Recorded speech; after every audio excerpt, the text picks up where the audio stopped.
Uh, oh! Wow, it's been a while. It's been a long while since we did one of these things, huh? Hasn't it, wouldn't you say? It's been a long while since I've needed to check the audio, too, to make sure everything's going fine. Well, I guess I'll have to wait for a minute to do that. Hi there. I forgot how to say words. Isn't that weird? You do things for a while, and then you stop doing it, and then you just forget how it works. Here's the thing. I haven't been doing these weekly Wednesday streams in a while because I've been absolutely swamped with work. Luckily, I've gotten all of it done, and I should be good for a while.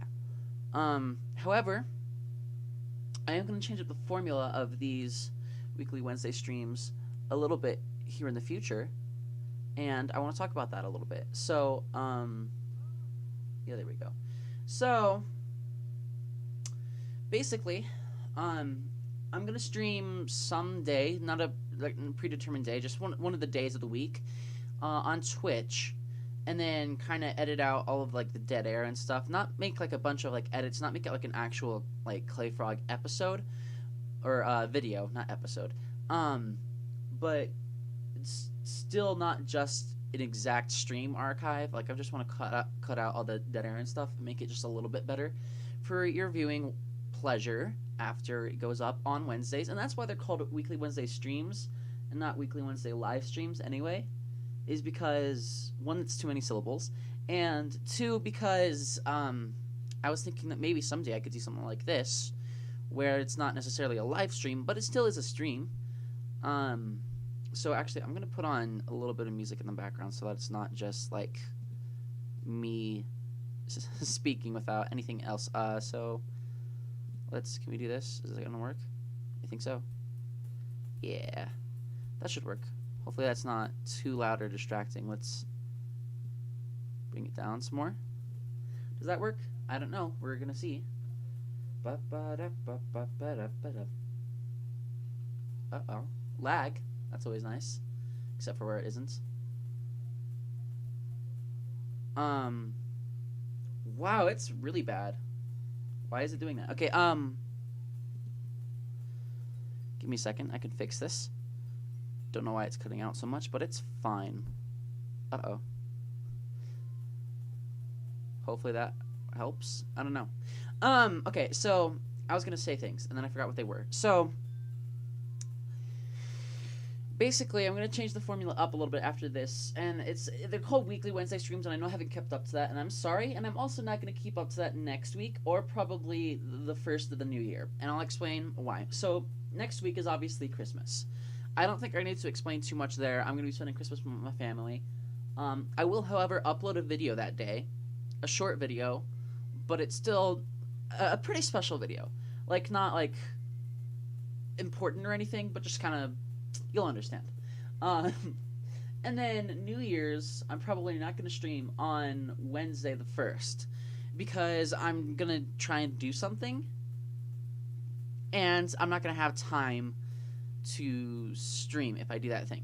So another 2 weeks without a weekly Wednesday stream, and I'm sorry about that, but I'm probably going to stream something sometime on my Twitch. So I don't know, maybe you'll want to catch that, maybe not, I don't know. It's been such a long time since I did one of these things. It's like, yikes.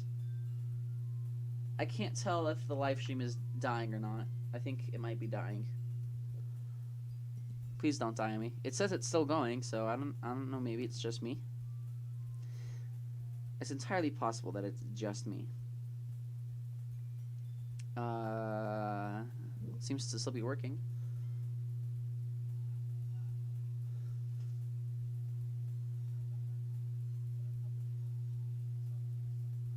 Oh wow, you can't hear you literally can't hear the things at all.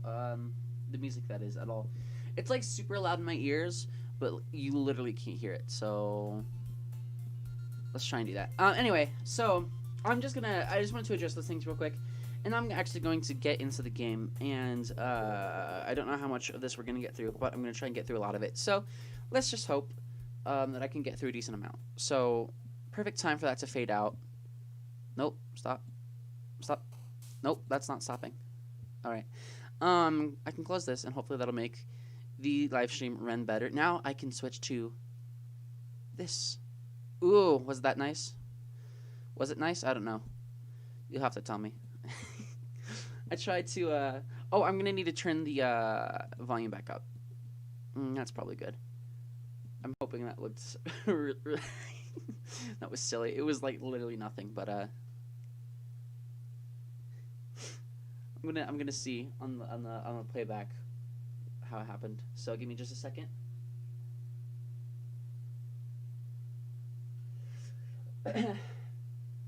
Oh, also, I'm still a little sick, and I've been having asthma problems all day. So, well, it did a fade on my screen, but I guess it didn't actually fade in the live stream. Well, I did literally nothing I needed to do. There we go. Yeah, so I've been having asthma issues and such like that, and I feel like I'm going to be coughing a lot throughout the day. So, I really hope that I'm not, and I know that my voice isn't that great either, but sometimes you just have to make do with what you have, and sometimes, you know, it's not the best. Actually, I need to test something. This is going to sound probably pretty bad in your ears. Yep, okay. Just wanted to test which microphone it was picking up, because I didn't actually check that. But now I was talking about my asthma. I'm about to use my inhaler, so plug your ears.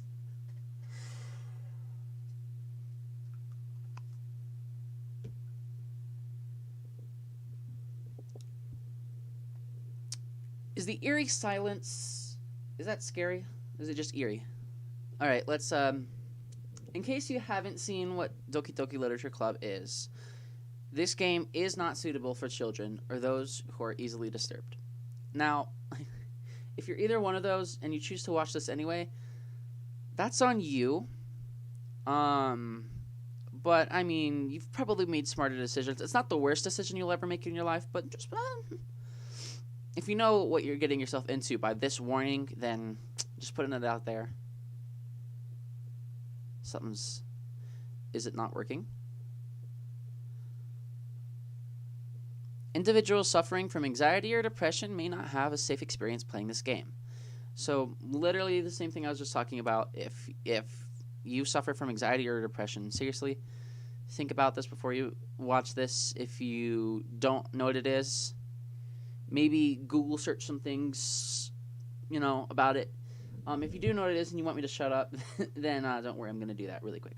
So, it's a fair warning to put out there because you really don't expect what's coming. So, let's just start.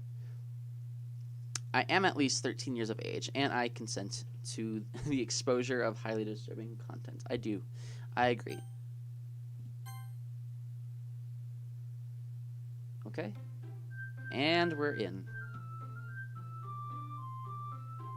Same thing it just said, so it really wants you to know. Okay, hello. I always forget how good the music of this game is. It's actually really great music. New game. I'm gonna go with Jeremy, because we're playing as, like, a protagonist, right? Right? Like, we're playing as a male protagonist, really? Right? I think so. I'm gonna go with it. Why Jeremy? I don't know. Felt like it. Hey! That was terrible. I'm sorry. It's been... this is going to be a process trying to get through all these voices. I see an annoying girl running toward me from the distance, waving her arms in the air like she's totally oblivious to any attention she might draw to herself. Like, oh, I just had the mouse on it the entire time, didn't I? Wasn't that nice? Could you see it? Anyway, that girl is Sayori, my neighbor and good friend since we were children. You know, the kind of friend you never see yourself making today, but it just kind of works out because you've known each other for so long. We used to walk together to school on days like this, but starting around high school, she would oversleep more and more frequently, and I would get tired of waiting up. But if she's got to chase after me like this, I almost feel better running away. I feel better off running away. I can't speak. However, I just sigh and idle in front of the crosswalk and let Sayori catch up to me. I overslept again. This is terrible, I'm sorry. But I caught you this time. Maybe, but only because I decided to stop and wait for you. Yeah, you say like you were thinking about ignoring me. That's mean, Jeremy. Well, if people stare at you for acting weird, then I don't want them to think we're a couple or something. Fine, fine. But you did wait for me after all. I guess you don't have it in you to be mean even if you want to. Whatever you say, Sayori. Whatever you say, go. We cross the street together and make our way to the school. As we draw near, the streets become increasingly speckled with other students making their daily commute. By the way, Jeremy, have you decided on a club to join yet? Club? I told you already, I'm really not interested in joining any clubs. I haven't been looking either. That's not true. You told me you would join a club this year. Did I? I'm sure it's possible that I did in one of our many conversations where I dismissively go along with whatever she's going on about. Sayori likes to worry a little too much about me when I'm perfectly content just getting by on the average while spending my free time on games and anime. I need to check the audio. I just realized I didn't do that. Yeah, it's fine. As far as I know, it's fine. Uh-huh. I was talking about how I'm worried you won't learn how to socialize or have any skills before college. Your happiness is really important to me, you know? And I know you're happy now, but I die at the thought of you becoming a NEET in a few years because you're not used to the real world. You trust me, right? Don't make me keep worrying about you. Alright. I'll look at a few clubs if that makes you happy. No promises, though. Will you at least promise me you'll try a little? Yeah, I guess I'll promise you that. Yay! Why do I let myself get lectured by such a carefree girl? More than that, I'm surprised I even let myself relent to her. I guess seeing her worry so much about me makes me want to ease her mind at least a little bit, even if she does exaggerate everything inside of her head.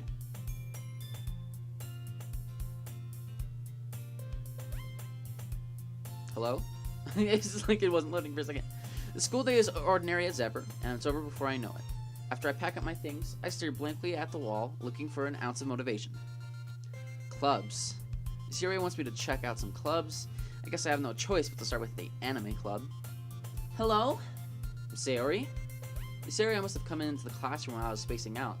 I look around and realize that I'm the only one left in the classroom. I thought I'd catch you coming out of the classroom, but I saw you just sitting here and spacing out, so I came in. Honestly, you're even worse than me sometimes. I'm impressed.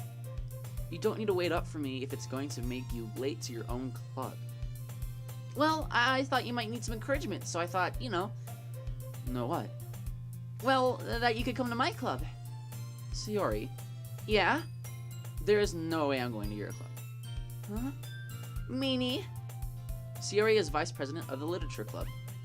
Not that I was ever aware that she had any interest in literature. In fact, I'm 99% sure she only did it because she thought it would be fun to help start a new club. Since she was the first one to show interest after the one who proposed the club, she inherited the title of vice president. That said, my interest in literature is guaranteed to be even less. Yeah, I'm going to the anime club. Come on, please? Why do you care so much anyway?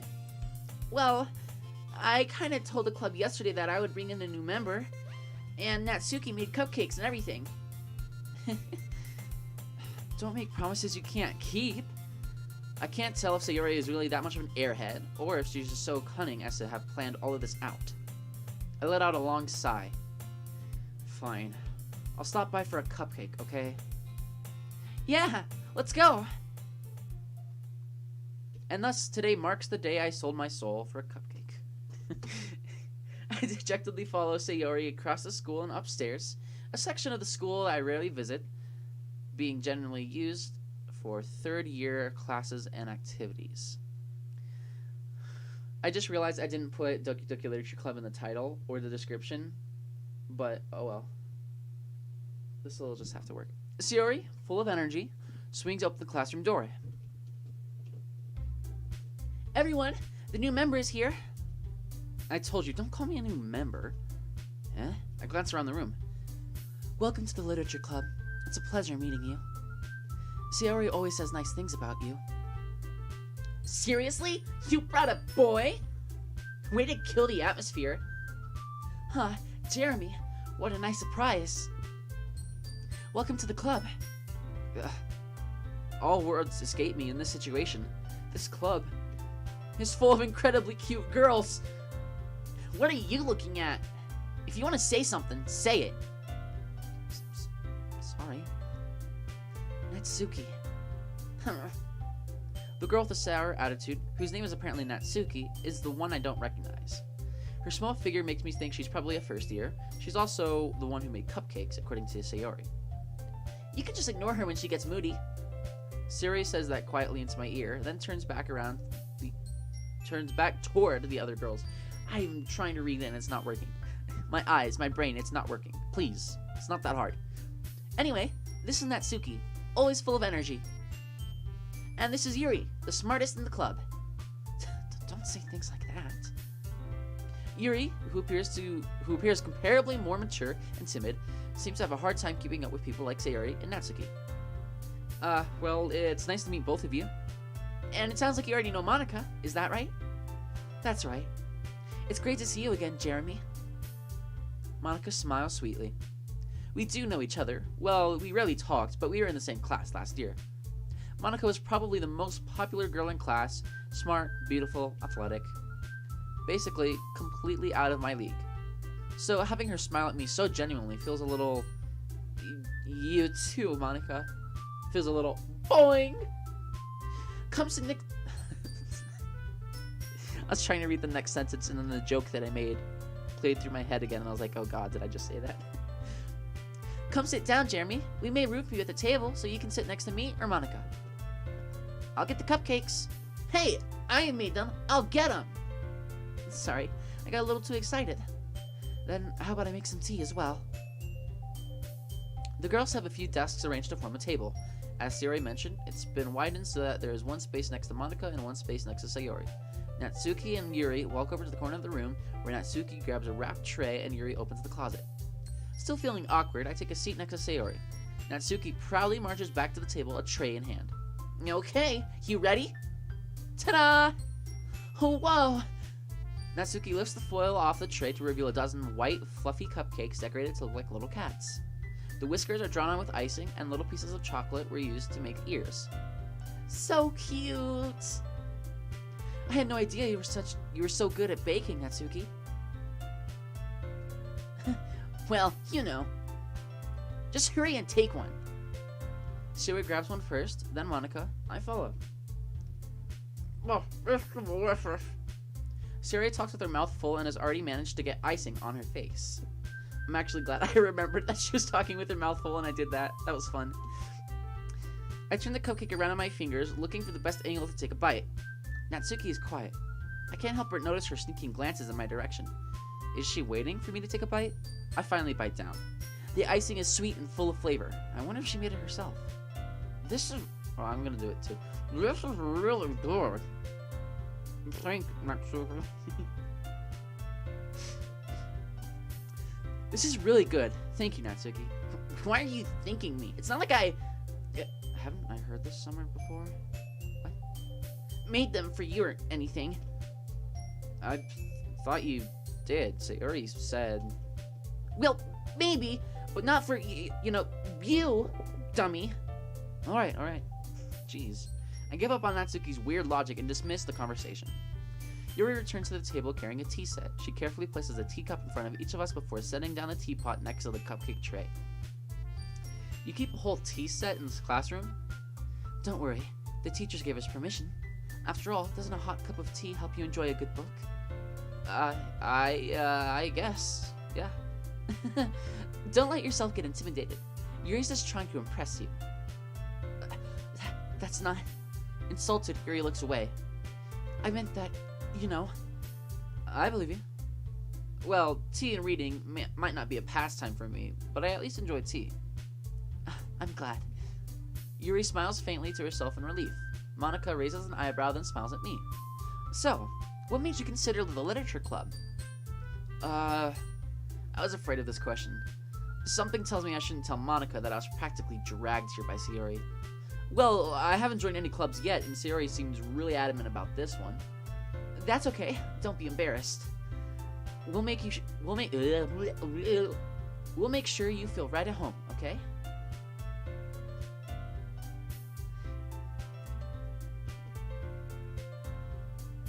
As president of the Literature Club, it's my duty to make the club fun and exciting for everyone. Monica, I'm surprised. How come you decided to start your own club? You could probably be a board member for any of the major clubs. Weren't you a leader of a debate club last year? Well, to be honest, I can't stand all the politics around the major clubs. It feels like nothing but arguing about the budget and publicity and how to prepare for events. I'd much rather take something I personally enjoy and make something special out of it. And if it encourages others to get into literature, then I'm fulfilling that dream. Monica is a really great leader. Yuri oh my god! Yuri also nods in agreement. Then I'm surprised there aren't more people in the club yet. It must be hard to start a new club. You could put it that way. Not many people are very interested in putting out the effort to start something brand new. That barely worked as a sentence. It's going good. I can't speak, but other than that, I'm fairly alright. Probably not in the best mindset to play this game, but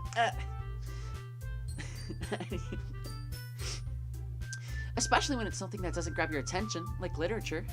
You have to work hard to convince people that you're both fun and worthwhile, but it makes school events, like the festival, that much more important.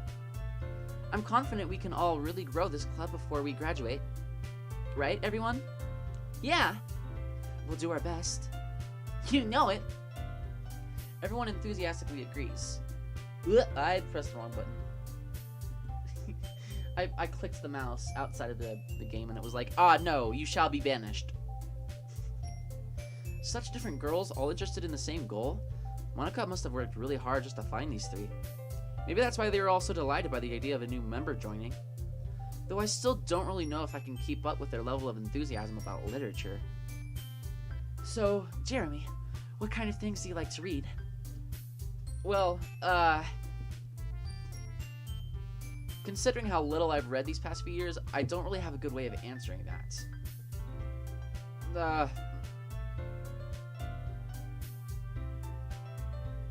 Either way I pronounce it, someone's gonna get mad, right?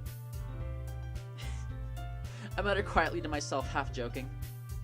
Natsuki's head suddenly perks up. It looks like she wants to say something, but she keeps quiet. Not much of a reader, I guess. Well, I mean, that can change. What am I saying?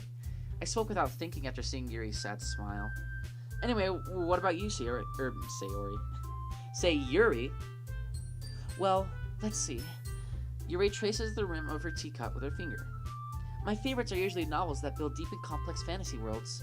The level of creativity and craftsmanship behind them is amazing to me. And telling a good story in such a foreign world is equally impressive. Yuri goes on, clearly passionate about her reading. She seemed so reserved and timid since the moment I walked in, but it's obvious by the way her eyes light up that she finds her comfort in the world of books, not people. But I like a lot of things. Stories with deep psychological elements usually immerse me as well. Isn't it amazing how a writer can deliberately take advantage of your own lack of imagination to completely throw you for a loop? Anyway, I've been reading a lot of horror lately. Oh, I read a horror book once. I desperately grabbed something I can relate to at the minimal level. At this rate, Yuri might as well be having a conversation with a rock. Really? I wouldn't have expected that, Yuri. For someone as gentle as you, I guess you could say that. But if a story makes me think, or takes me to another world, then I really can't put it down. Surreal horror is often very successful at changing the way you look at the world, if only for a brief moment. Yeah, I hate horror. Why is that? Well, Natsuki's eyes dart over to me for a split second. Never mind. That's right, you usually like to write about cute things, don't you, Natsuki? What? What gives you that idea? You left a piece of scrap paper behind last club meeting. It looked like you were working on a poem called Don't Say It Out Loud! Give that back! Fine. Your cupcakes, your poems, everything about you is just as cute as you are. Yuri sidles up behind Natsuki and puts her hands on her shoulders. I'm not cute! Natsuki, you write your own poems? Well, I guess sometimes. Why do you care? I think that's impressive. Why don't you share them sometime? No. Natsuki averts her eyes. You wouldn't like them. Not a very confident writer yet? I understand how Natsuki feels. Sharing that level of writing takes more than just confidence.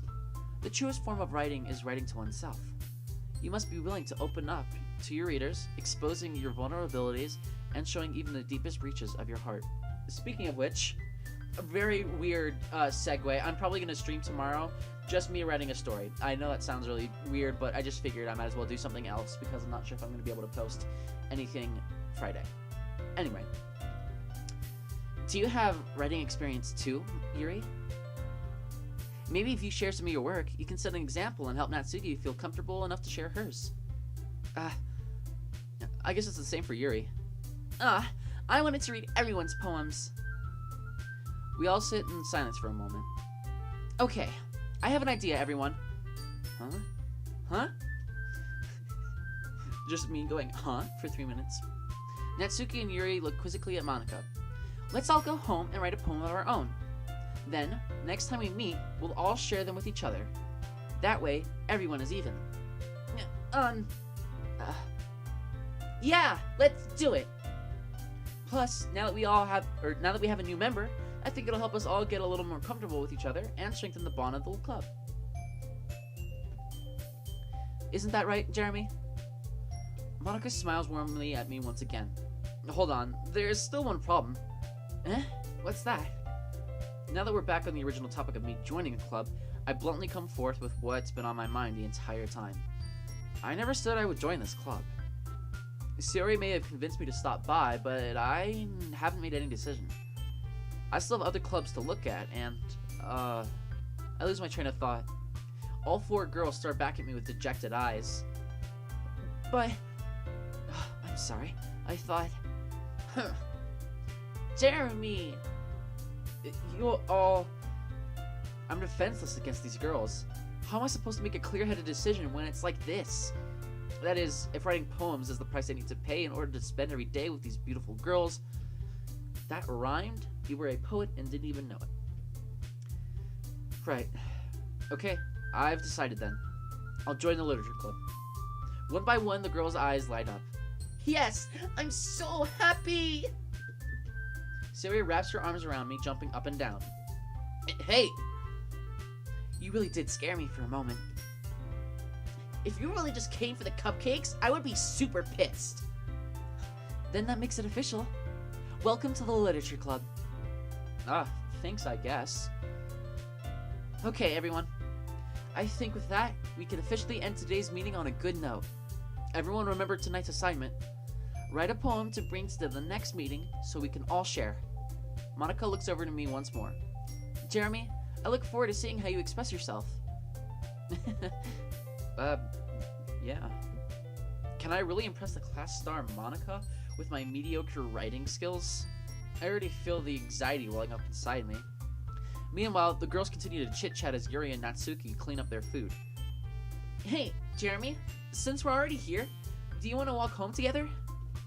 That's right. Sayori and I never walk home together anymore because she always stayed after school for clubs. Sure, I might as well. Yay. With that, the 2 of us depart the club room and make our way home. The whole way my mind wanders back and forth between the 4 girls. Sayori, Natsuki, Yuri, and of course, Monika. Will I really be happy spending every day after school in a literature club? Perhaps I'll have the chance to grow closer to one of these girls. Alright, I'll just need to make the most of my circumstances, and I'm sure good fortune will find me. And I guess that starts with writing a poem tonight. It's time. I said it's time, that's literally what it says. It's time to write a poem. Pick words you think your favorite club member will like. Something good might happen with whoever you're... Oh my god, it's such a simple sentence. Why can't I read it? It's like not that hard. It's time to write a voice crack. It's time to write a poem. Pick words you think your favorite club member will like. Something good might happen with whoever likes your poem the most. Why do I keep wanting to say the there? I don't know. Alright. Okie Doki Literature Club. Oh, I have to actually click it, don't I? There we go. Oh, I have to do these too. Alright, what do we think? What's going on? What are we doing here? Like, I know what we're supposed to do. I'm just like, I don't know who I should be writing for. You know what? I'm just gonna start out writing things that I like. How about that? Existence. I mean, I can't not do that one. Kiss. So this first poem, yeah, words are hard. It's not my fault. I'm just gonna pick basically what I like, kind of see how it's going with the other people, and then see where that takes us. So, death graveyard. Oh, nice. Email, giggle, defeat, vacation, shiny, tenacious, pout, nature. Literally none of these are good. You know, I'm actually gonna pick death. Oh, Jesus, Sayori, no! Jeez. Mouse, pleasure, smile, determination. Lipstick, climax, wonderful, rose, ribbon, shame. Why did you put these both here? Because I want to pick both of them.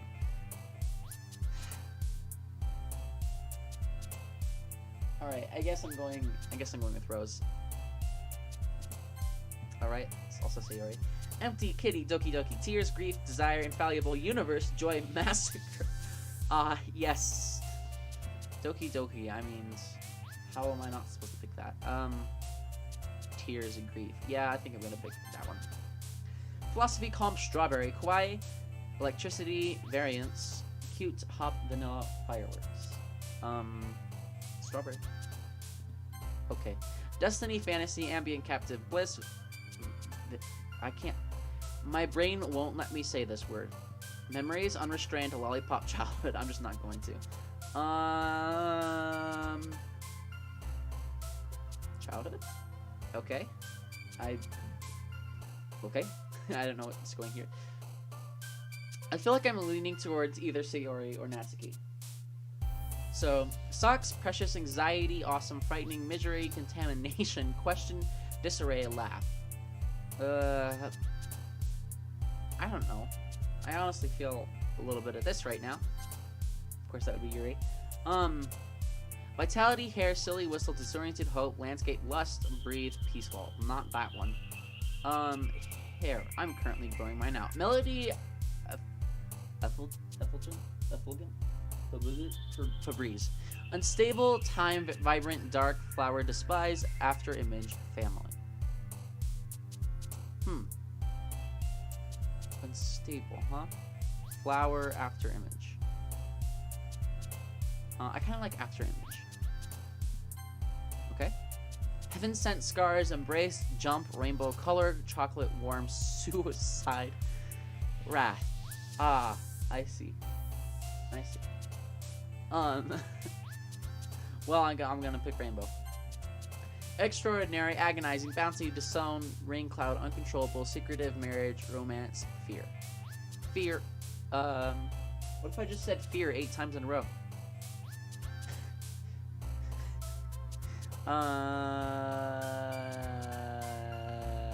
Would rain cloud be for Sayori? It would. Haha. I think we're going the Sayori route.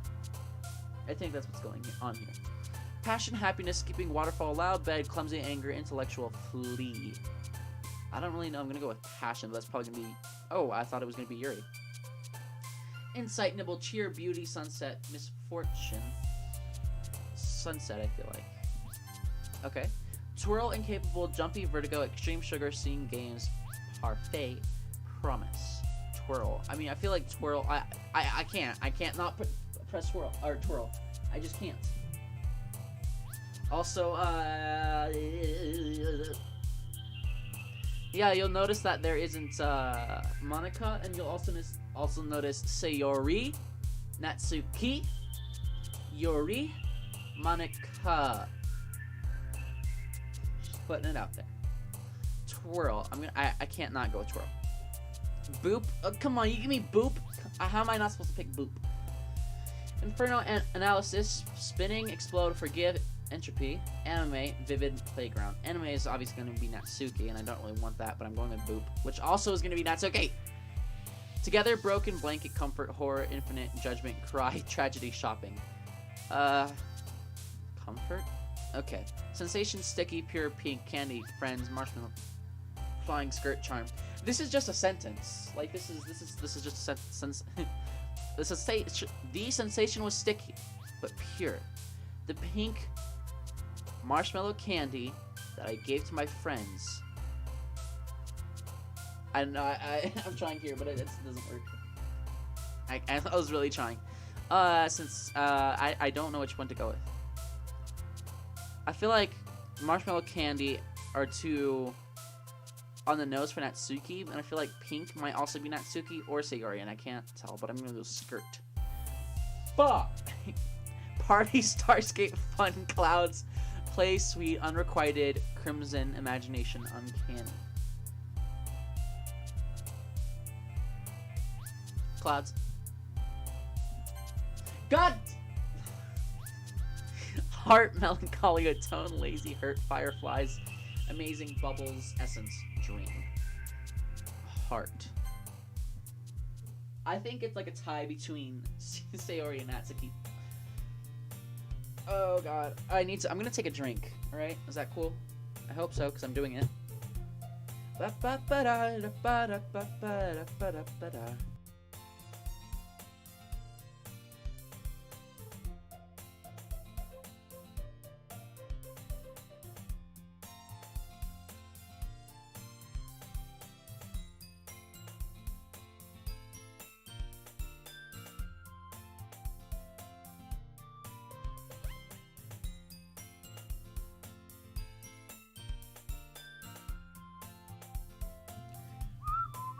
I'm back.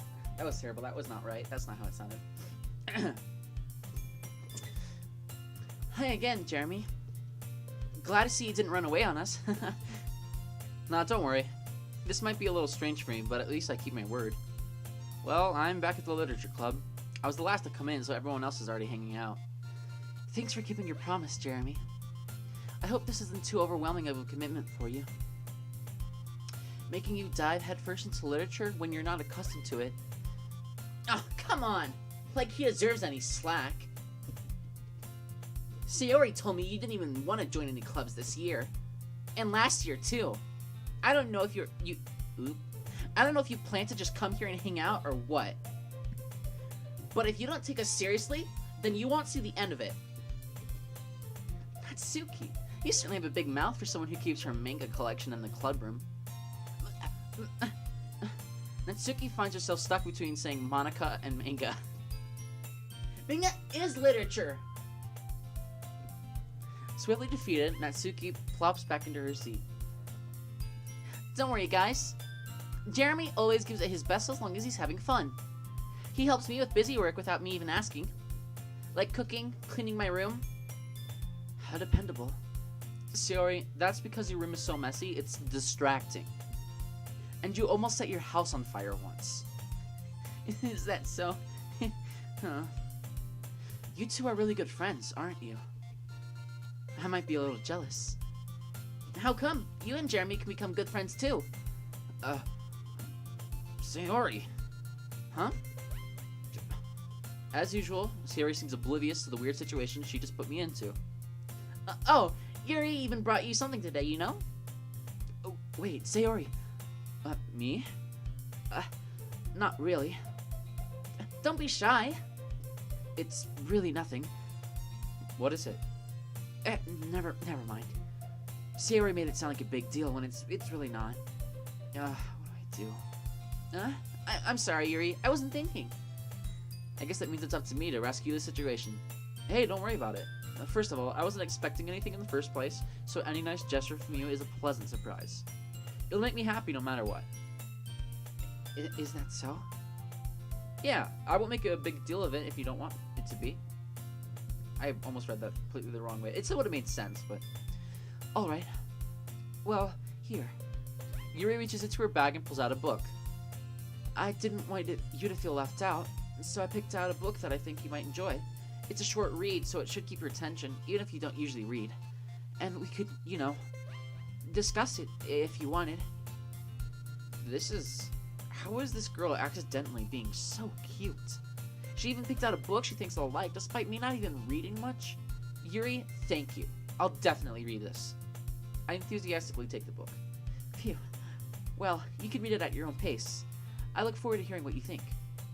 Now that everyone's settled in, I expected Monica to kick off some scheduled activities for the club. But that doesn't seem to be the case. Sayori and Monica are having a cheery conversation in the corner. Yuri's face is almost buried in a book, or already buried in a book. I can't help but notice her intense expression, like she was waiting for this chance. Meanwhile, Natsuki is rummaging around in the closet. Man, it looks like no one wants to be bothered today. I slumped down into the nearest desk. How am I supposed to occupy myself with something literature related by myself like this? I guess I could always read some of that book Yuri gave me, but I'm feeling a little too tired to read. I could probably fall asleep right now. I close my eyes and end up listening in on Sayori's conversation with Monica. You didn't hear anything, because nothing happened. We're probably going to seem really lame compared to all the other clubs, though. Well, we can't give up. The festival is our chance to show everyone what literature is all about. The problem is that the idea of a literature club sounds too dense and intellectual, but it's not like that at all, you know? We just need a way of showing that to everyone. Something that speaks to their creative minds. Huh. That doesn't solve the problem, though. What do you mean? Even if we come up with the most fun thing ever, no one will come into the first place if it's a literature event. So it's more important to figure out how to get people to show up in the first place, you know? And after they come, we can do the thing to speak to their creative minds. What's this? Sayori is taking this really seriously. It's rare to hear deliberating like this. Huh, that's a good point.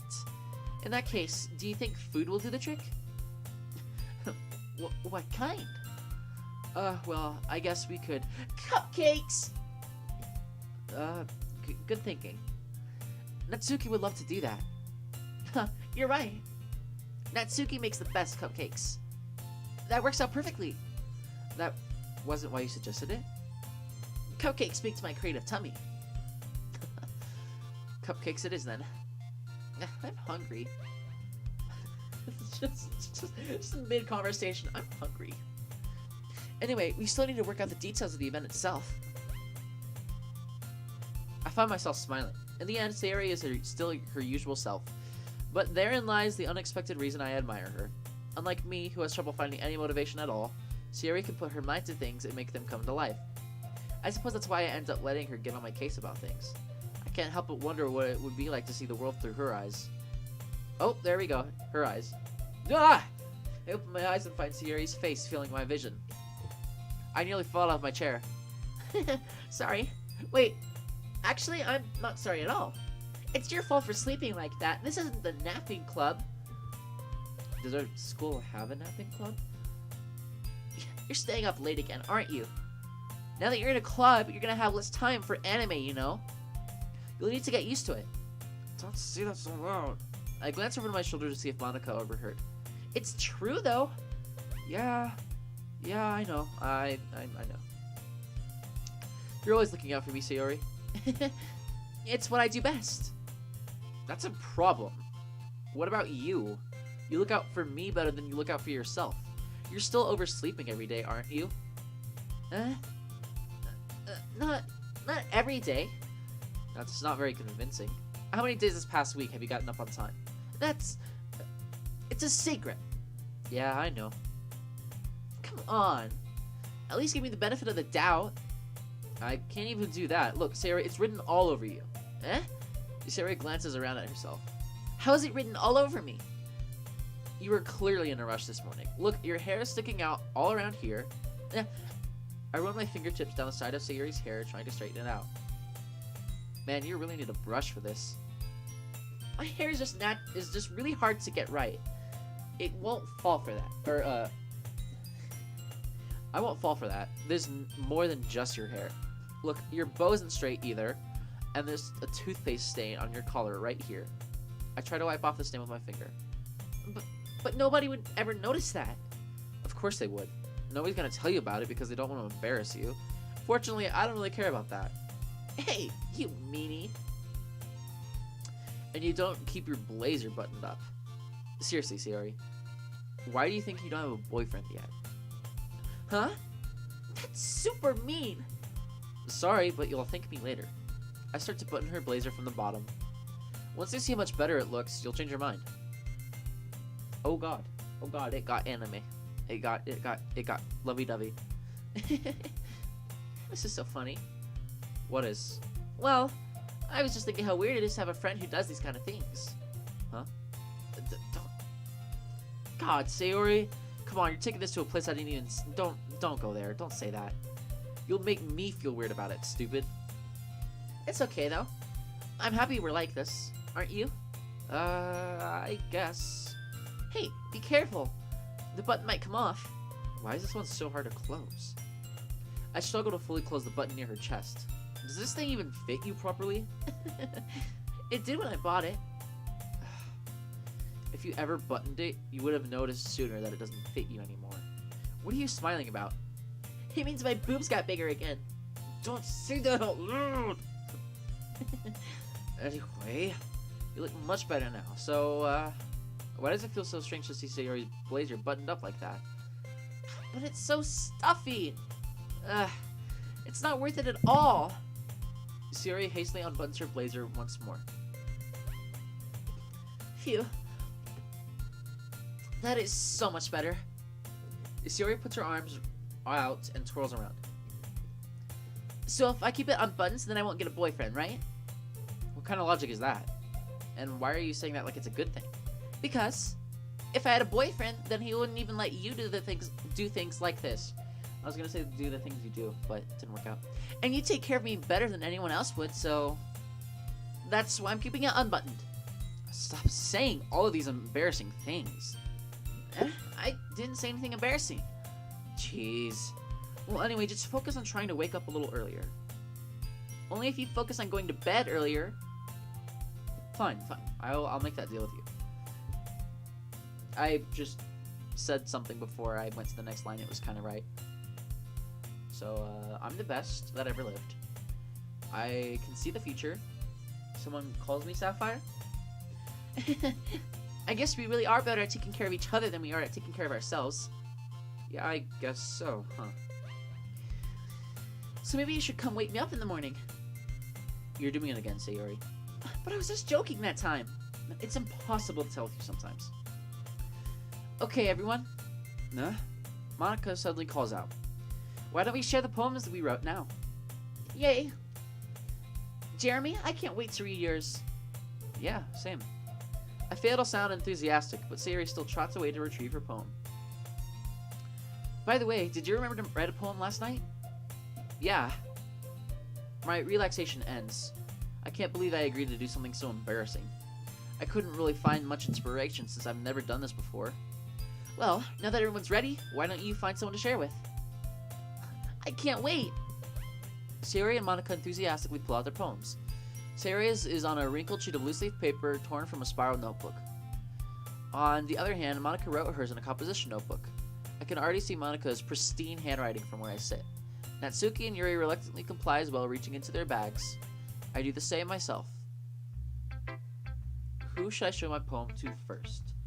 Well, I feel like we kind of ended up writing it more towards Sayori and Natsuki, but I'm gonna go Sayori first. I'm definitely most comfortable sharing it with Sayori first. That's also fair to the lore as well. She's my good friend after all. So I actually want to test something, but I can't, so I'm just gonna keep that there for now. Sorry. Oh my goodness. Or I could have just gone, oh my goodness. Wait, I pressed the wrong button. I pressed shift instead of the other thing.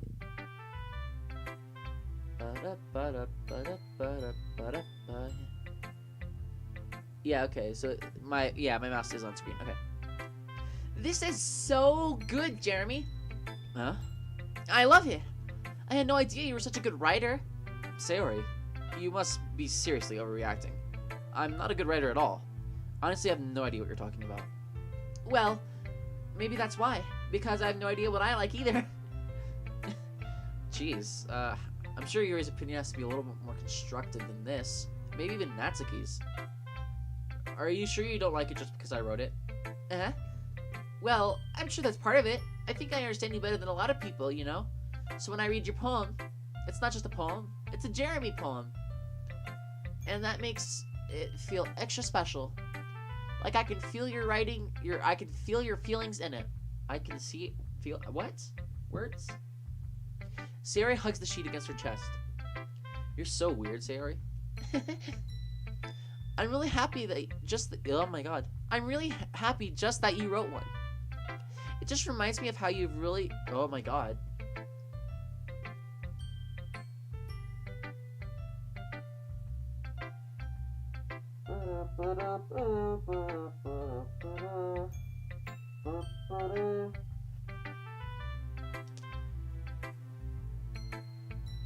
Speaking is difficult. Why do people speak? Why am I speaking? Why would I do this to myself? This sucks. Terrible. Hate it. It just reminds me of how you're really a part of the club now. Not to mention the fact that I'm standing in front of you in the club room. Well, of course. I'm not really into it yet, but that doesn't mean I'll break my promise. See? It's like I said before, Jeremy. Deep down, you're not really selfish at all, you know? Trying new things like this for other people, that's something only really good people do. Thanks, Sayori. I'm not sure if Sayori sees the full picture of my motive here. Then again, I can't deny that she's part of the reason I joined. Knowing how much this means to her and all. Yeah. And I'm gonna make sure you have lots of fun here, okay? That'll be my way of thanking you. Alright, I'm gonna hold you to that then. Yay. Now you'll read my poem too, right? Don't worry, I'm really bad at this. We'll see about that. Poem time. Dear sunshine, the way you glow through my blinds in the morning, it makes me feel like you missed me. Kissing my forehead to help me out of bed, making me rub the sleepy from my eyes. Are you asking me to come out and play? Are you trusting me to wish away a rainy day? I look above, the sky is blue. It's a secret, but I trust you too. If it wasn't for you, I could sleep forever. But I'm not mad. I want breakfast. Sayori, this is just a guess, but did you wait until this morning to write this? No. Just a little bit. You can't answer just a little bit to a yes or no question. I forgot to do it last night. Well, at least it makes me feel a little bit about. At least that makes me feel a little bit better about myself. Don't be mean. I still tried my best. Yeah. I didn't mean to say it was a bad poem. It came out nice, or, how should I put it? It sounds just like you. Really? Yeah. Especially that last line. I made eggs and toast. Even though you were late for school? It's bad to skip breakfast. I get all cranky. Well, I guess there's no point in arguing. Anyway, thanks for showing me. This is so much fun. Monica's the best. Yeah. But next time I won't forget. And I'm gonna write the best poem ever. Well, I guess I look forward to it. How do you guess you look forward to it? Who should I show my poem to next? I'm actually gonna show it to Monica next, and then Yuri, and then Natsuki.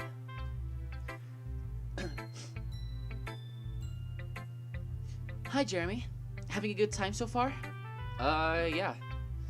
Good. Glad to hear it. By the way, since you're new and everything, if you ever have any suggestions for the club, like new activities or things we can do better, I'm always listening. Don't be afraid to bring things up, okay? Alright, I'll keep that in mind. Of course I'll be afraid to bring things up. I'm much better off just going with the flow until I'm more settled in.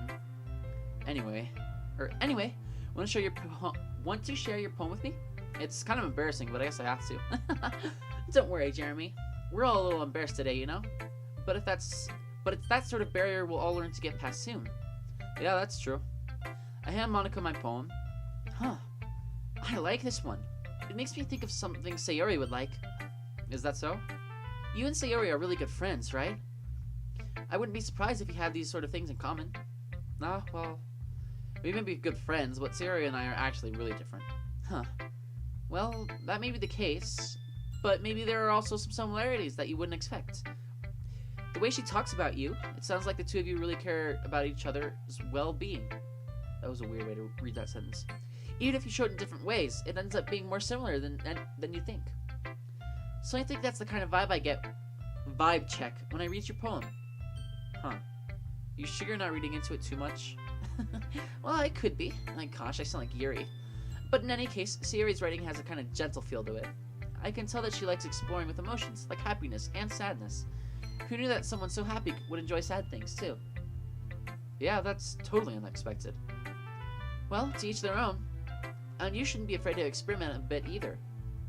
I'm sure I'll end up trying different things a lot.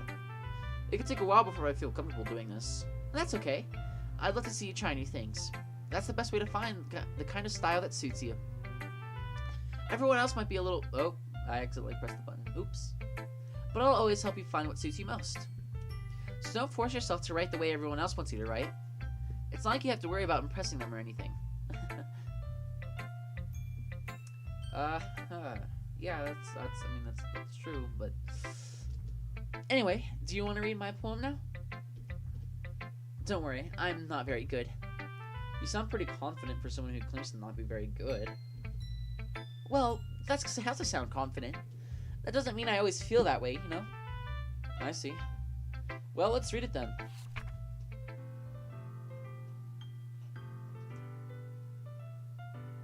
Huh. This music is really nice, and I actually don't remember hearing this.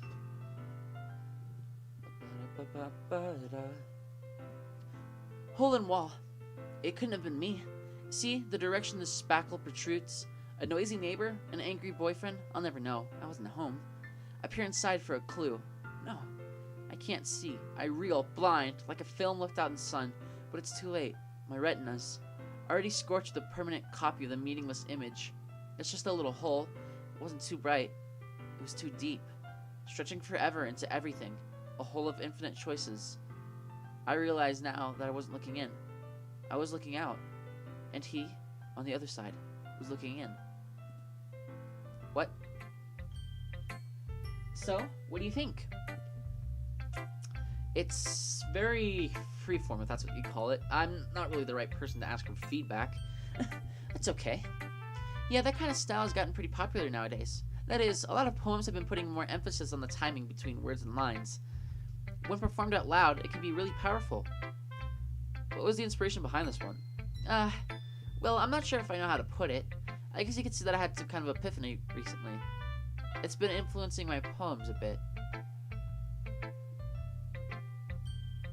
Just thinking out loud here.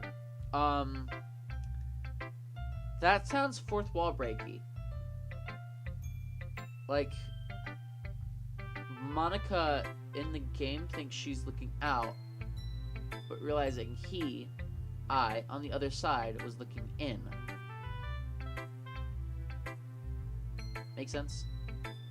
Just me? Is it just me? Could be just me. I don't know. Anyway. An epiphany? Yeah, something like that. I'm kind of nervous to talk about deep stuff like that, because it's kind of coming on strongly. Maybe after everyone is better friends with each other. Anyway, here's Monica's writing tip of the day. Sometimes when you're writing a poem or a story, your brain gets too fixated on a specific point. If you try so hard to make it perfect, then you'll never make any progress. Just force yourself to get something down on paper and tidy it up later. Another way to think about it is this. If you keep your pen in the spot if you keep your pen in the same spot for too long, you'll just get a big dark puddle of ink. So just move your hand and go with the flow. That's my advice for today. Thanks for listening. Who should I show my poem to next? Iori.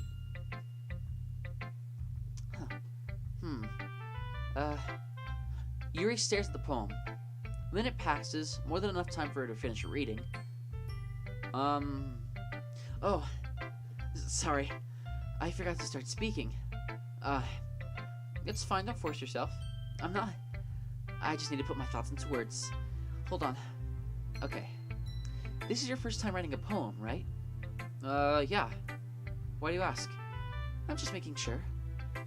I guess that it might be after reading through it. So it's that bad. What? No. Did I just raise my voice? I'm sorry. Yuri buries her face in her hands. I couldn't help but notice it's been several minutes and we really haven't gotten anywhere. This might take Yuri a while to get used to new people. It's fine. I really didn't notice. What were you saying?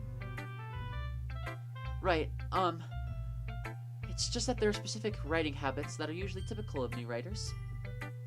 And having been through that myself, I kind of learned to pick up on them.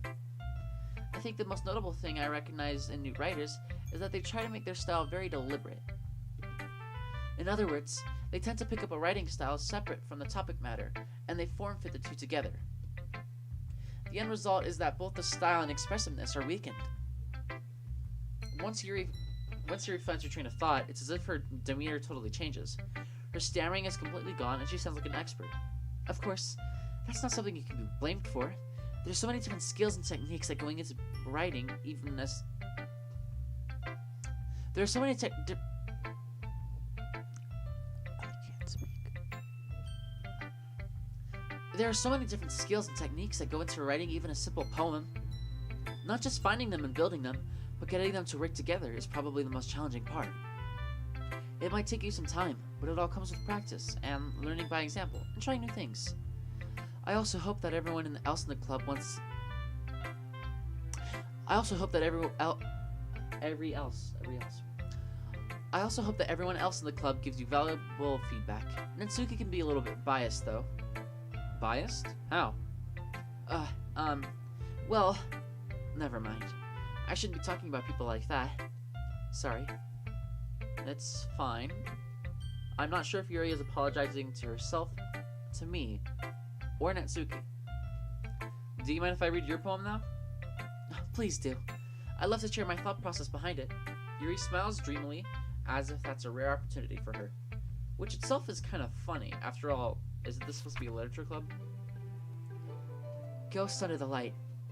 The tendrils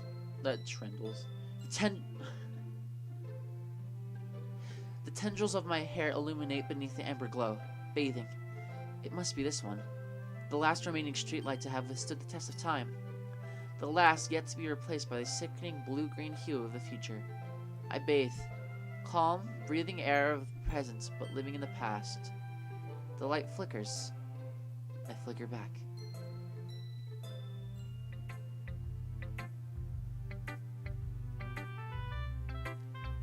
Speaking is overrated. I'm sorry if I have such terrible handwriting. What? I wasn't thinking that at all. But it took you a long time to read. Well, I just don't read scripts very often. I actually think your handwriting is pretty. Huh? That's a relief. Also, I like the poem. Even though it's short, it was really descriptive. There's a car alarm going off outside. It wasn't too short. I usually write longer poems. Not at all. I'm really glad you like it. I'll be honest. Since it's our first time sharing, I wanted to write something a little more mild. Something easy to digest, I suppose. Are you into ghosts, Yuri? Actually, this story isn't about a ghost at all, Jeremy. Really? I must have totally missed the point. Well, I suppose you did only glance over it, after all. But remember that poets often express their own thoughts, feelings, and experiences in their work. They usually do more than tell a simple story, or paint a picture. In this case, perhaps the subject of the poem is only being symbolically compared to a ghost. Lingering in their... God, I can't. This was a bad idea. I can't read. Put me back in 2nd grade. I don't know. Lingering in her last remaining place of comfort, unable to let go of the past. And soon to be left with nothing. That's a lot more solemn, putting it that way. I hadn't even thought of that. That's impressive. It's nothing, really. Well, it makes me happy that you think that. Just remember that it won't be long before you pick up on these things, too. Yeah, maybe you're right. I guess I'll have to keep trying. I'm counting on you. Who should I show my poem to next? Literally the only person. How about that? Huh? Well, it's about what I expected from someone like you. That's a little blunt. Well, excuse me. It's not like I said it was bad. It just didn't evoke any emotions. So basically, it's not cute enough for your tastes? Do you want to get smacked? I'll pass. Well, anyway, I guess I need to show you mine. Not that you'll like it.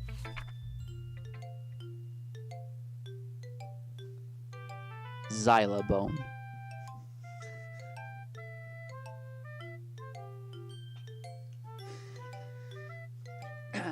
Eagles can fly, monkeys can climb, crickets can leap, horses can race, owls can seek. Cheetahs can run, eagles can fly, people can try, but that's about it. That wasn't exactly a good Natsuki voice for the poem. Yeah. I told you weren't gonna like it. I like it. What? Just be honest. I am. Why are you so convinced that I wouldn't like it? Well, because everyone in high school thinks that writing has to be all sophisticated and stuff, so people don't even take my writing seriously. But isn't the point of poems for people to express themselves? Your writing style wouldn't make your message any less valid. Yes, exactly. I like when it's easy to read, but it hits you hard. Like in this poem, seeing everyone around you do great things can be really disheartening, so I decided to write about it. Yeah, I understand. But the other nice thing about simple writing is that it puts more weight on the wordplay. Like I set up for a rhyme at the end, but then made it fall flat on purpose. It helps bring out the feeling in the last line. So you did. I guess more went into it than I realized. That's what it means to be a pro. I'm glad you learned something. Didn't expect that from the youngest one here, did you? I guess not. I decided to humor her with that last comment. Don't really care how old everyone is, but if Natsuki is feeling proud, then I won't take that away from her.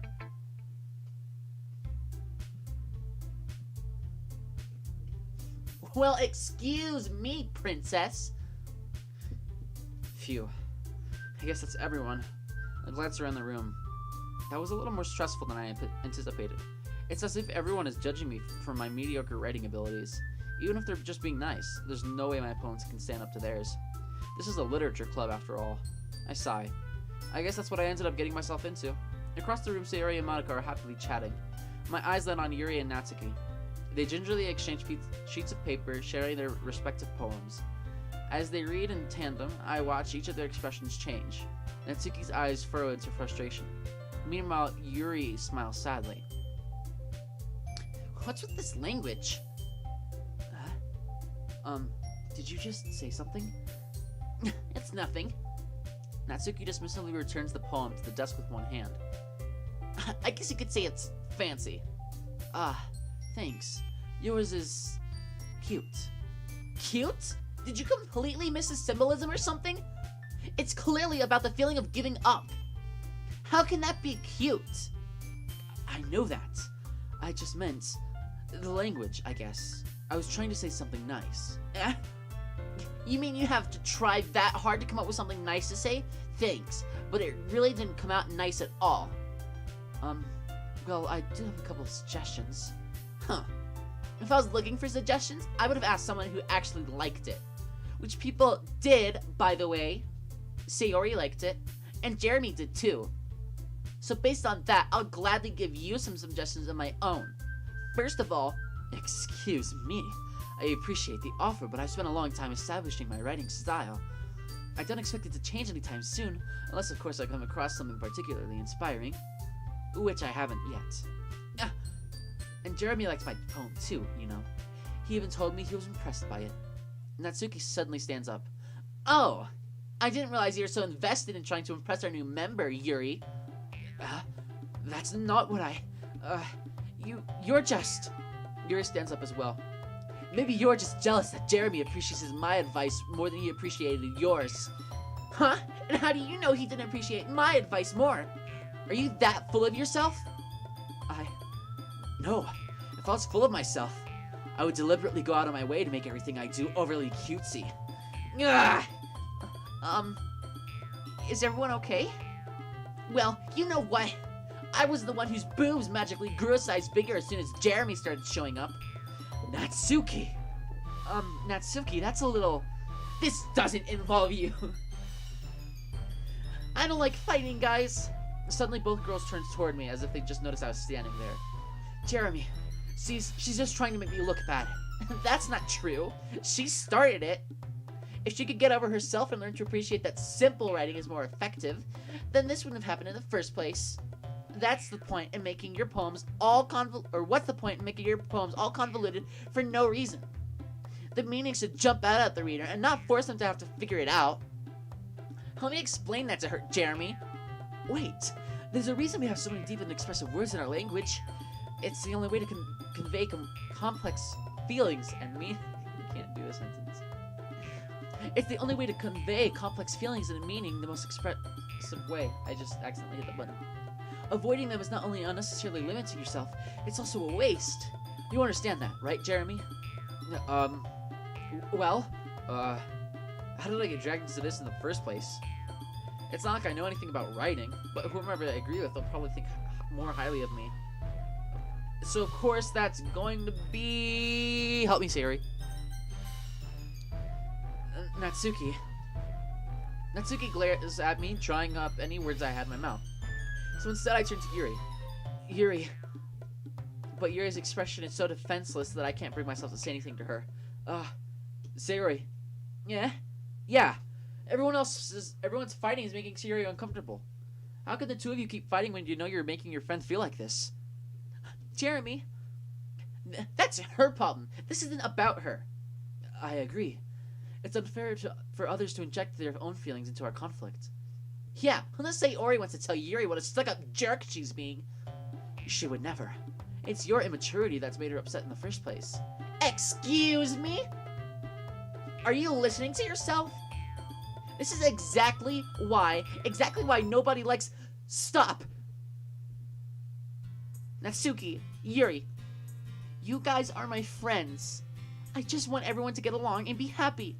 My friends are wonderful people, and I love them because of their differences. Natsuki's poems, they're amazing because they give you so many feelings with just a few words. And Yuri's poems are amazing because they paint a beautiful picture in your head. Everyone's so talented, so why are we fighting? Because, well, also, Natsuki's cute and there's nothing wrong with that. And Yuri's boobs are the same as they always were. Big and beautiful. Sayori. Sayori stands triumphantly. Monica stands behind her with a bewildered expression. I'll make some tea. Yuri rushes off. Natsuki sits down with a blank expression on her face, staring at nothing. So this is why Sayori is vice president, I whispered to Monica. She nods in return. To be honest, I might come off as a good leader, and I can organize things, but I'm not very good with people. I couldn't even bring myself to interject. As president, that's kind of embarrassing of me. Nah, it's not like I can blame you. I wasn't able to say anything either. Well, I guess that just means Sayori is amazing in her own ways, isn't she? You could say that. She might be an airhead, but sometimes it's really suspicious that she knows exactly what she's doing. I see. Take good care of her, okay? I would hate to see her get herself hurt. Hold on, is the thing still going? Okay. It says it's still going.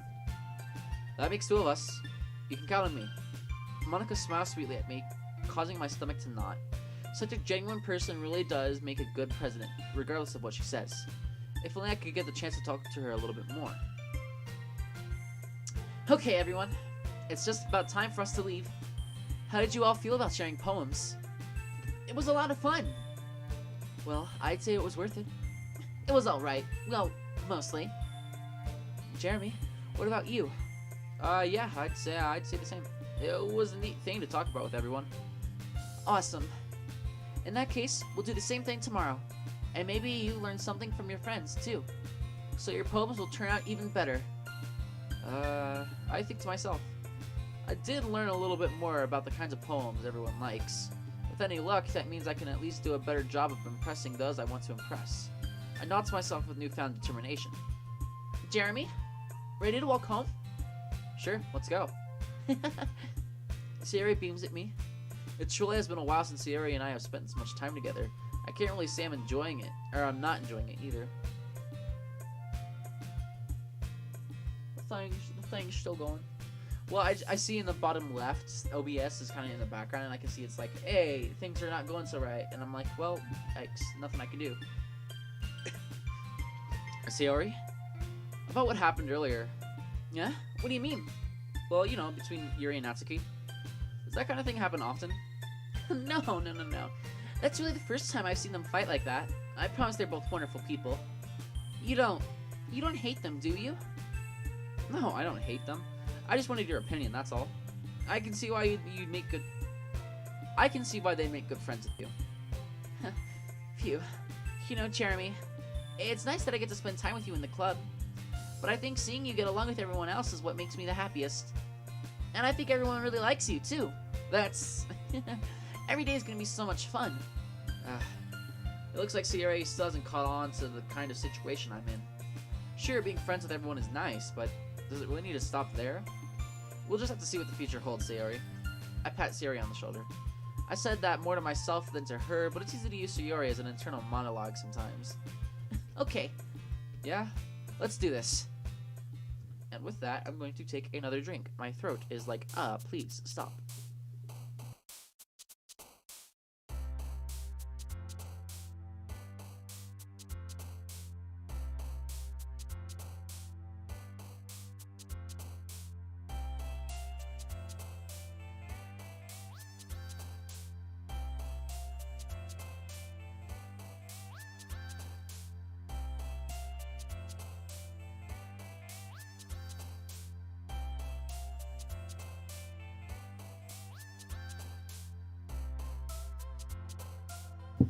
Alright, hopefully I'm good for a little bit longer. I think Friends is something Sayori would like, because we were literally just talking about it. So, yeah, okay.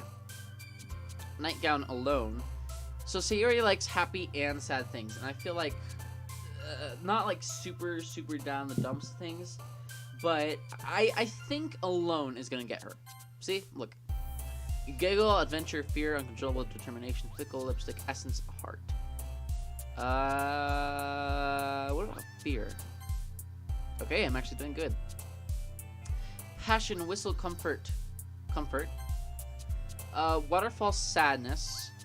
Nibble, color, insight, amazing. Ribbon, smile. Okay, email, whirlwind. I still can't say it. Amazing. I'm actually doing really good. I've not gotten a single one wrong thus far. I'm surprised with myself. Pink, vanilla, explode, daydream, feather, contamination, flying, horror, dance, games. Daydream. Bouncy, memories, electricity, awesome, infallible, Doki Doki, misfortune, fantasy, variance, melancholy. Melancholy. Damn. Got one wrong. I was really close. Embrace, cry. I think cry. Yeah. Pain, despise, rainbow. Hair, hope, portrait, vitality, music, grief. No, grief is that's 2 years. Socks, bliss, philosophy, cheer. Candy, incongruence, misery, bed, pleasure, judgment, flee, intellectual, captive, skipping. Pleasure? Yeah, okay. I was like, I don't know. Prayer, unrequited, uncanny, laugh, swimsuit, papa, happiness. Nature, tragedy, headphones, infinite, crimson, peace, chocolate, meager, fun. Treasure, unrestrained, vertigo, hop, twirl, sparkle, fireflies, rain cloud. Peaceful, sensation, disarray, lucky, hopeless. I was like, oh, please don't. I was like, I want to press it, and I hope it's going to be Sayori, but also at the same time, I really hope it's not Sayori. So, pure disaster, dark tears. Clumsy dream, lazy rose, extraordinarily pout. Rose. Actually, okay, pure disaster, dark tears, dream, clumsy. Death, climax, summer, after image, bunny, starscape, precious, kawaii. Precious? Disoriented, spinning, warm, sunny, flower, universe, extreme, atone, lollipop, heartbeat. Heartbeat? Damn. Defeat, blanket, vibrant, ocean, charm, broken, unstable, romance, agonizing, jump.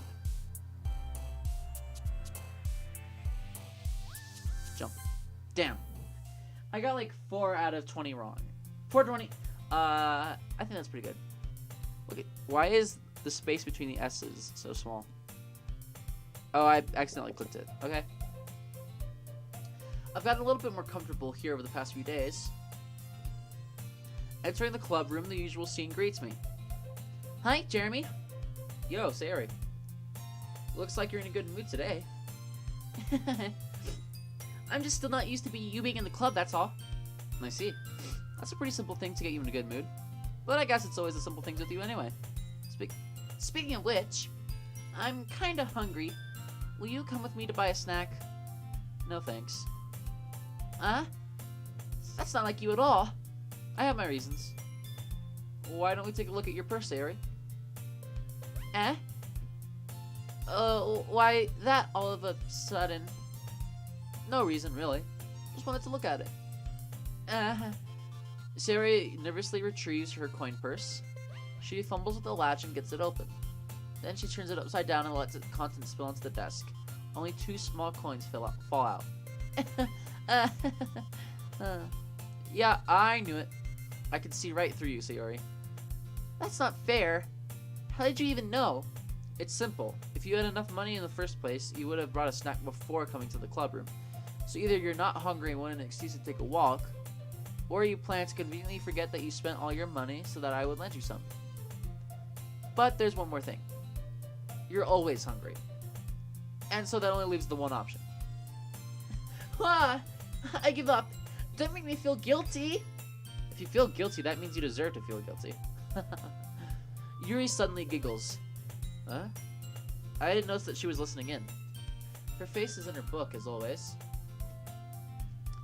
I wasn't listening or anything. It was just something in my book. Yuri! Tell Jeremy to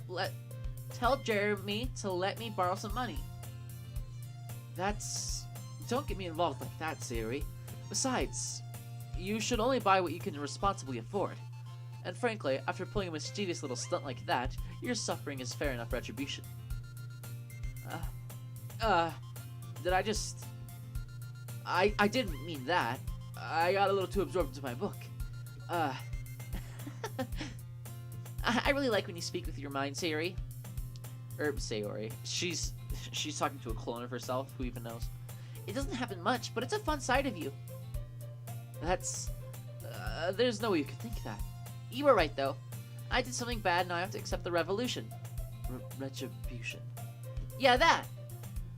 Still, coming from you, Sayori, I guess there's a little devil inside of all of us, isn't there? Don't let her fool you. Or don't let her fool you. Sayori knows exactly what she's doing. After all, she told you guys that she was bringing me to the club before she even told me. But you wouldn't have come if it weren't for the cupcakes, so I had to trick Natsuki into making them. Come on. Good. I can't with my nose. I'm still... Part of the reason I haven't been able to do the weekly Wednesday streams, or I said this earlier at the beginning of the stream, but I'm just re-saying it for anyone who's joined now and wasn't there at the beginning. Part of the reason I haven't been able to do the previous weekly Wednesday streams is because of work, and also because I was sick. And I'm still sick. Like, my nose is still really stuffed right now, and it's not fun. And, like, I'm just trying to speak and breathe, and those two things, it's just not happening. Come on, give me more credit than that, Sayori. Who hit her in the face? Oh, I know what's happening. Yeah! Out of nowhere, something smacks Sayori in the face and tumbles onto the desk. Ow! What was... A cookie. Sure enough, it's a giant cookie wrapped in plastic. Sayori glances around. Is this a miracle? It's because I paid my restitution. Retribution. Actually, that one almost worked. I was just gonna give it to you, but then I heard you blab about the cupcakes. It was totally worth seeing your reaction, though. Natsuki, that's so nice of you. I'm so happy. Sayori hugs the cookie. Jeez, just eat it. What? Sayori rapidly tears open the wrapper and takes a big bite. So good. Sayori suddenly claps her hand over her mouth. I bit my tongue. You're going through a lot over just one cookie. Natsuki takes a bite of her own cookie. Yours looks really good too, Natsuki. Can I try it? Jeez, beggars can't be choosers. But yours is chocolate. Yeah, why do you think I gave you that one? Fine. Still, I'm really happy that you shared this one with me. Sayori gets out of her seat and goes behind Natsuki, then wraps her arms around her. Jeez, I get it. Cookie still in hand, Natsuki reaches up to nudge Sayori off her. Sayori suddenly leans down to take a bite of Natsuki's cookie. Hey! Did you seriously just do that? Mouth full, Sayori trots away to safety. Yuri and I laugh as well. Jeez, you're such a kid sometimes. Monica, can you tell Sayori Natsuki glances around. Monica isn't in the club room. Yeah, where's Monica anyway? Good question. Have any of you heard anything about her being late today? Not me. Plot twist, everyone is just a clone of each other. Exactly, they're all the same girl. They're just clones. No, or you can't, here we go. No heels, slight high heels, heels. Or, what's the word? I'm thinking of a word, but I can't actually say it. Now I'm just doing this for some reason.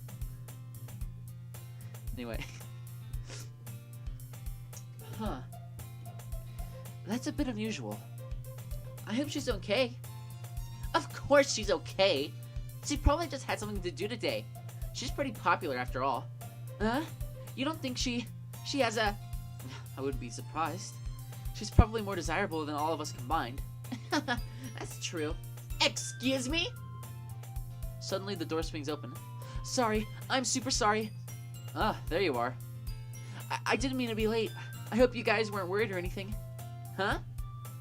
Monica chose the club over her boyfriend after all. You're so strong-willed. But boyfriend? What on earth are you talking about? Monica quizzically glances at me. Never mind that. What held you up anyway? Well, my last period today was study hall. To be honest, I kinda just lost track of time. That makes no sense, though. You would have heard the bell ring at least. I must not have heard it since I was practicing piano. I did oh my god. I did Yuri's voice for Monica just then, so. Piano? I wasn't aware that you played music as well, Monica. I don't really. I kinda just started recently. I always wanted to learn piano. Oh, that's so cool. You should play something for us, Monica. Monica looks at me. Maybe once I get a little better, I will. Yay! That sounds cool. I'd also look forward to it. Is that so? In that case, I won't let you down, Jeremy. Monica smiles sweetly. I didn't mean any pressure or anything like that. Don't worry. I've been practicing a whole lot recently, and I'd really love to share once I'm ready. I see. In that case, best of luck. Thanks. So, did I miss anything? Or not? No, not really. I choose to leave out Sayori's mischievous escapade. I'm sure Natsuki will end up complaining to her anyway. It looks like everyone has already settled down. Sayori somehow already finished her entire cookie. Yuri is back to her book, and Natsuki disappeared into the closet. Natsuki is closeted. Uh-oh, I accidentally held down the button. Sayori comes up to me. I'm gonna go get some supplies for another classroom. Wanna come with me? Supplies? What for? Well, you know how the festival is coming up? Me and Monica were gonna make some posters and stuff. So I need to go find some crayons, markers, and glue sticks. Ah, I see. Sure, I'll go with you. Yay! Okay, Monica, we'll be back soon. Ah, are you going with Jeremy to get the supplies? There's no need to trouble yourself. I'd be happy to go with him. No, but I wanted to go. It's so much fun exploring empty classrooms and stuff. Ah, okay. Wait, that was not Monica. Oh God, stop holding down the button. See if you can find some. Oh my God, see if you can find some poster papers too. Okay. Okay. Ready, Jeremy? Yep. Let's go. Someone should count every time I've said Jeremy. Sayori and I exit the club room. I follow behind as Sayori hums and skips around the hallway. Honestly, it feels like I'm taking a kid to the mall or something. Sayori finds pleasure in the simplest of things sometimes. Hey, Sayori, what exactly are we doing for the festival anyway? I'm not sure how you would make an event out of literature. Me and Monica have it all planned out. Here we go. Don't you worry. Is that so? Yep. We're gonna do a poetry performance. A performance? Of what kind? Well, poetry, you idiot. I literally just said that.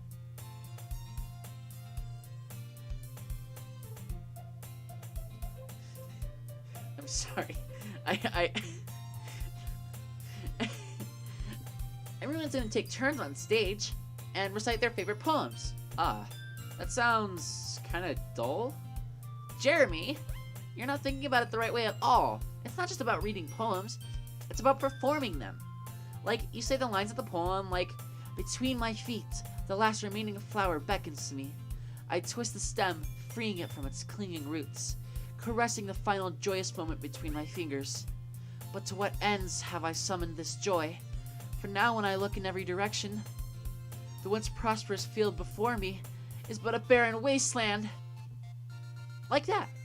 Sayori, how do I put this? I'm sure it's just me, but it's impossible for me to take you seriously when you talk like that.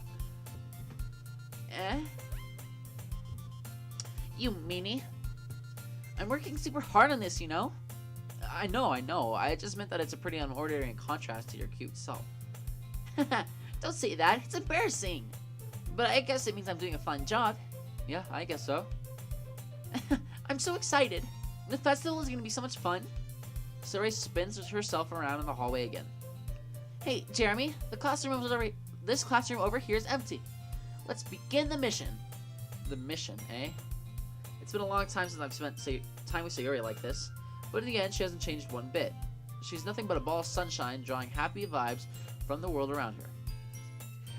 It's a pretty nostalgic feeling for me. As the years went by, I began to hole myself up in my room more and more. So going adventuring with Sayori brings about a special sort of feeling I forgot I had in me. And that's the message to take away, kids. Go adventuring with your old childhood friends. The two of us enter the classroom. Sayori heads straight to the closet, and I follow. Let's see what we have in here. Crayons. Sayori pulls a box full of crayons off the shelf. They're the best brand, too. They're kind of dirty, though. Sayori starts pulling various crayons out of the box, reading the color names. Alright, that's one down. Don't get distracted, we still need to find... Wait, I'm looking for my favorite color. Fine. Then at least move aside so I can look for the poster paper. I dropped one by accident. Smack. Gah! Sayori bends over and smacks her forehead right into the shelf. She falls to the floor and the crayons spill all over her lap. Ow, ow, ow, ow, ow, ow. Are you okay? My forehead. Sayori clutches her forehead. Gee, Sayori. That's just like you, isn't it? Come on, let me see. Since Sayori is sitting on the floor, I grab her by the waist and pull her out of the closet. You have to move your hand, Sayori. But it hurts. Just do it for a second. Sayori slowly releases her hands from her forehead. I gently brush her bangs to the side. Ow. Sorry. There's a huge red mark in the center of her forehead. A bump is starting to form as well. Man, that's gonna swell up. I should find you some ice. Jeremy? Where would I even find ice around this time? I guess a cold drink would do. You don't have to. I'm fine with looking like a unicorn. Even wincing for the pain, Sayori makes a silly joke. What are you saying? I'll be right back, okay? Okay. Yikes, that's eerie. No music at all. I pat Sayori on the shoulder and run out into the hallway. I locate the nearest vending machine. What should I get? It doesn't really matter since it will be used as an ice pack rather than to drink. I'm very unsettled right now. But I know Sayori likes apple juice, so I purchased that one. In just a moment, I'm already returning to the classroom where I left Sayori. Oh, okay. I'm less unsettled now. She has one palm on her forehead and is using the other hand to clumsily scoop crayons back into the box. I just can't. At least they were already in the wrong spots before I spilled them. Sayori, here. I hand her the bottle of apple juice. It's nice and cold. Sayori opens the cap and starts drinking from it. Sayori, what are you doing? It's for your forehead, idiot. Sorry, I forgot. How hard did you hit your head? Sayori places the bottle on her forehead. It stings. Just bear with me. It'll feel better soon. Looks like I cleaned up most of the crayons, so that's good. Hey, Jeremy? This kind of reminds you of growing up, doesn't it? Huh? What do you mean?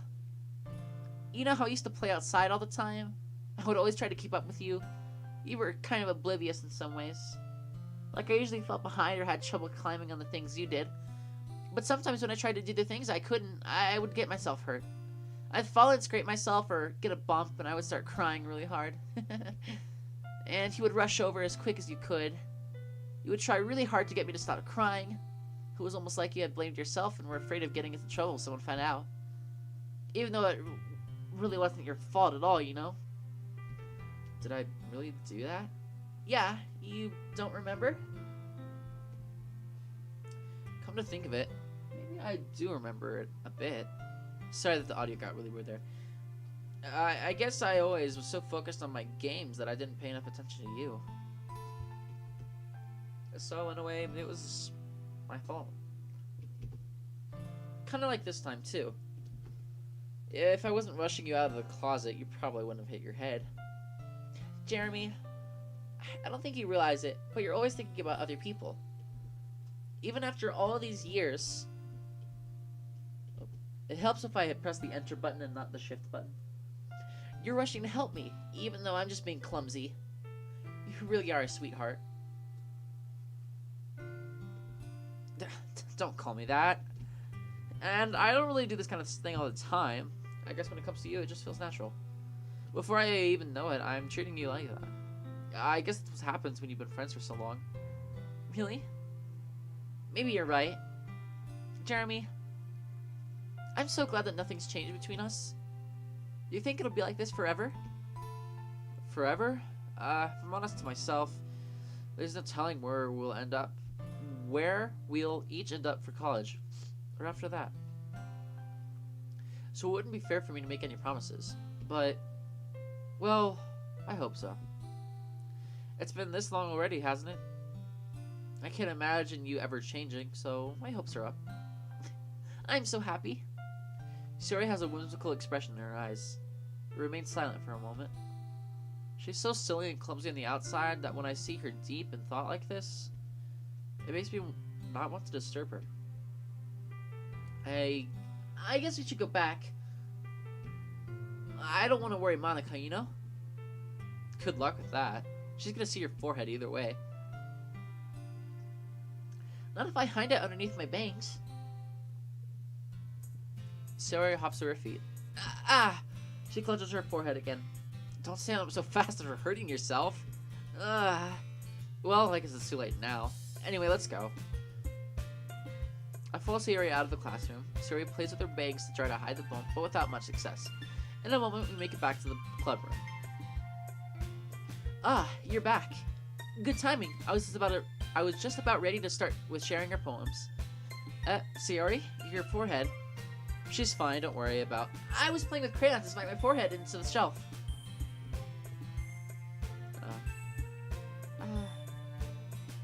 Well, anyway. Were you able to find everything we needed? I have it right. Sayori frantically glances around herself. I forgot all the stuff. Calm down, Sayori. I have it all right here. I found the poster paper, too. Sounds like you ended up doing all the work, Jeremy. Well, Sayori... I failed to come up with an excuse for Sayori. I made it an adventure. Yeah, that.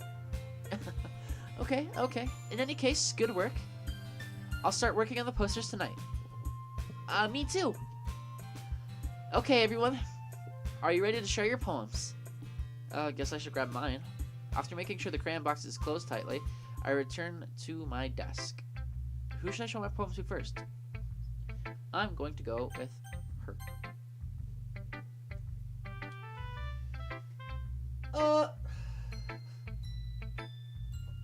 I need to stretch. I apologize.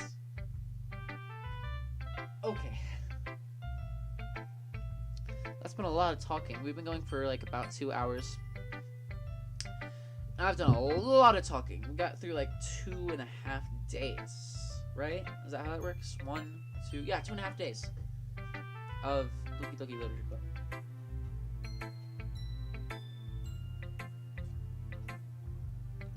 And I just took a drink. I'm gonna mute myself for just a second.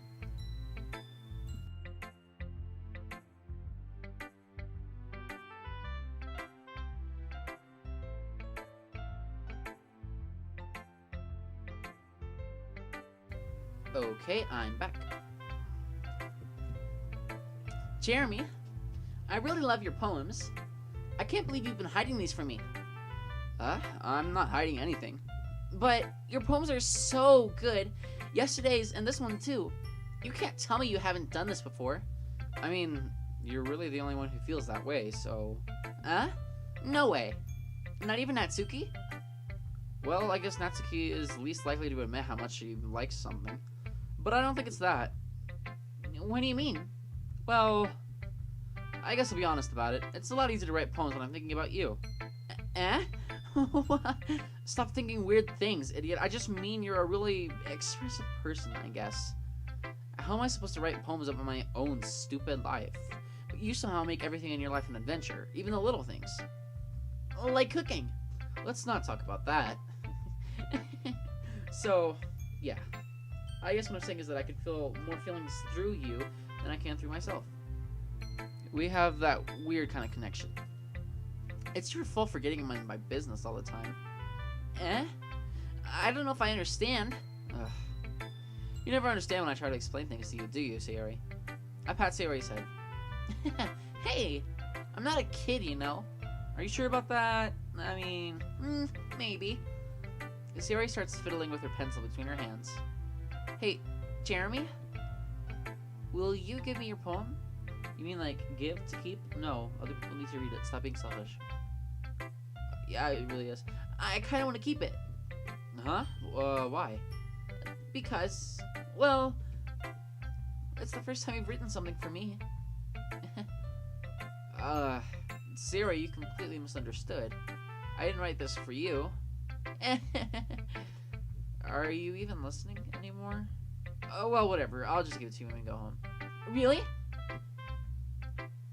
Ah! I broke my pencil. Sayori hastily bends down to pick up the piece she dropped. But being inattentive of her surroundings, she bumps right into me. Sorry. It's fine, it's fine. I'll get it for you. I bend down and pick up the broken pencil. Sayori clutches the desk behind her to support herself, knees shaking. I'm a little clumsy today. Well, let's sit down, Sayori. Yeah. I grab Sayori's arm and help her sit at the desk. Anyway, I still haven't read your poem. Oh. Sorry, I forgot about that. But it's not as good as yours. Jeez, don't worry. I'm sure I'll like it. Here we go. It's time for Sayori poem. Wait, no, Bottles.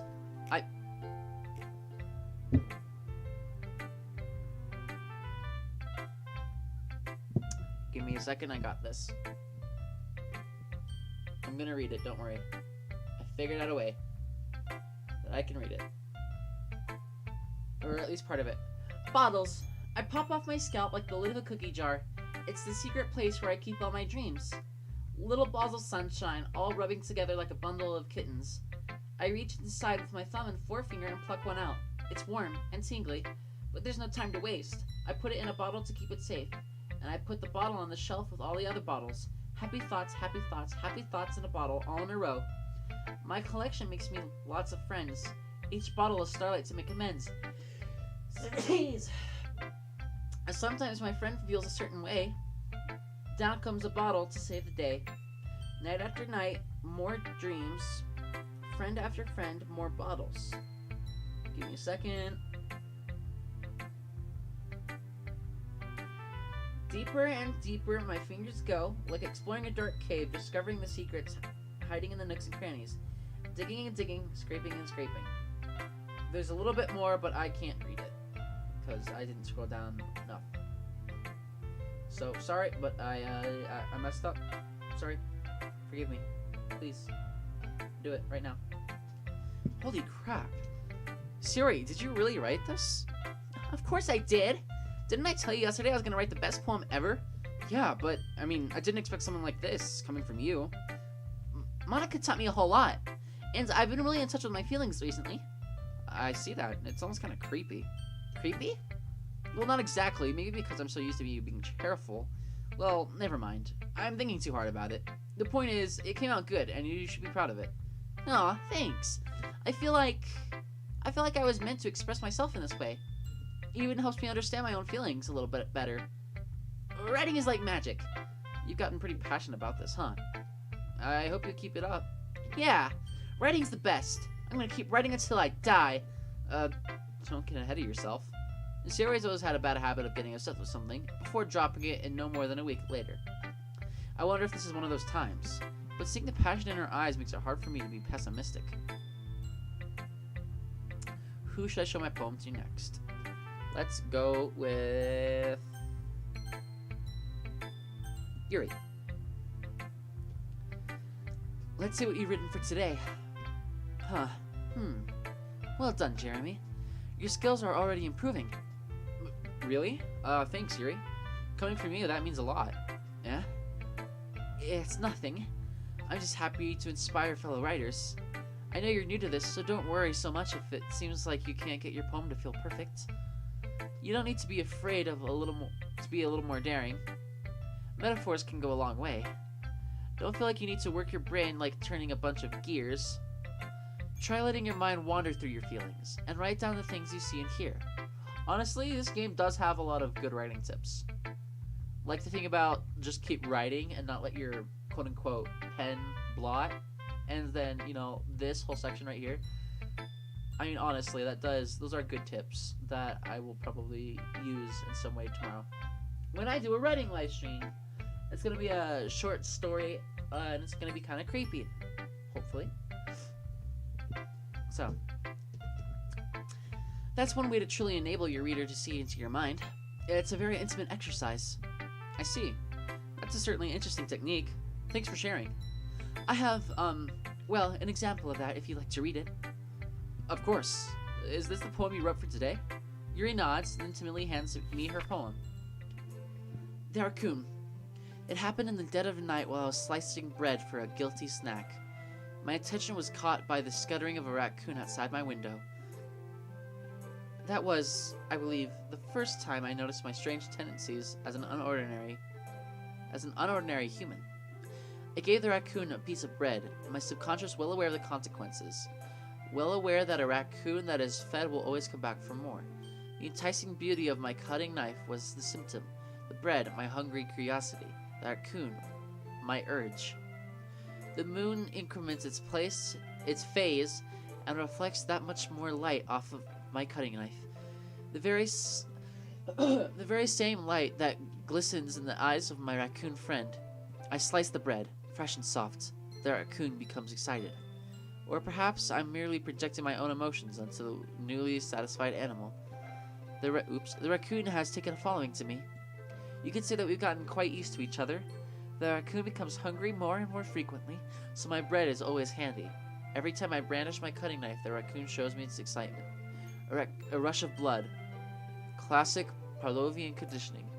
I slice the bread, and I feed myself again.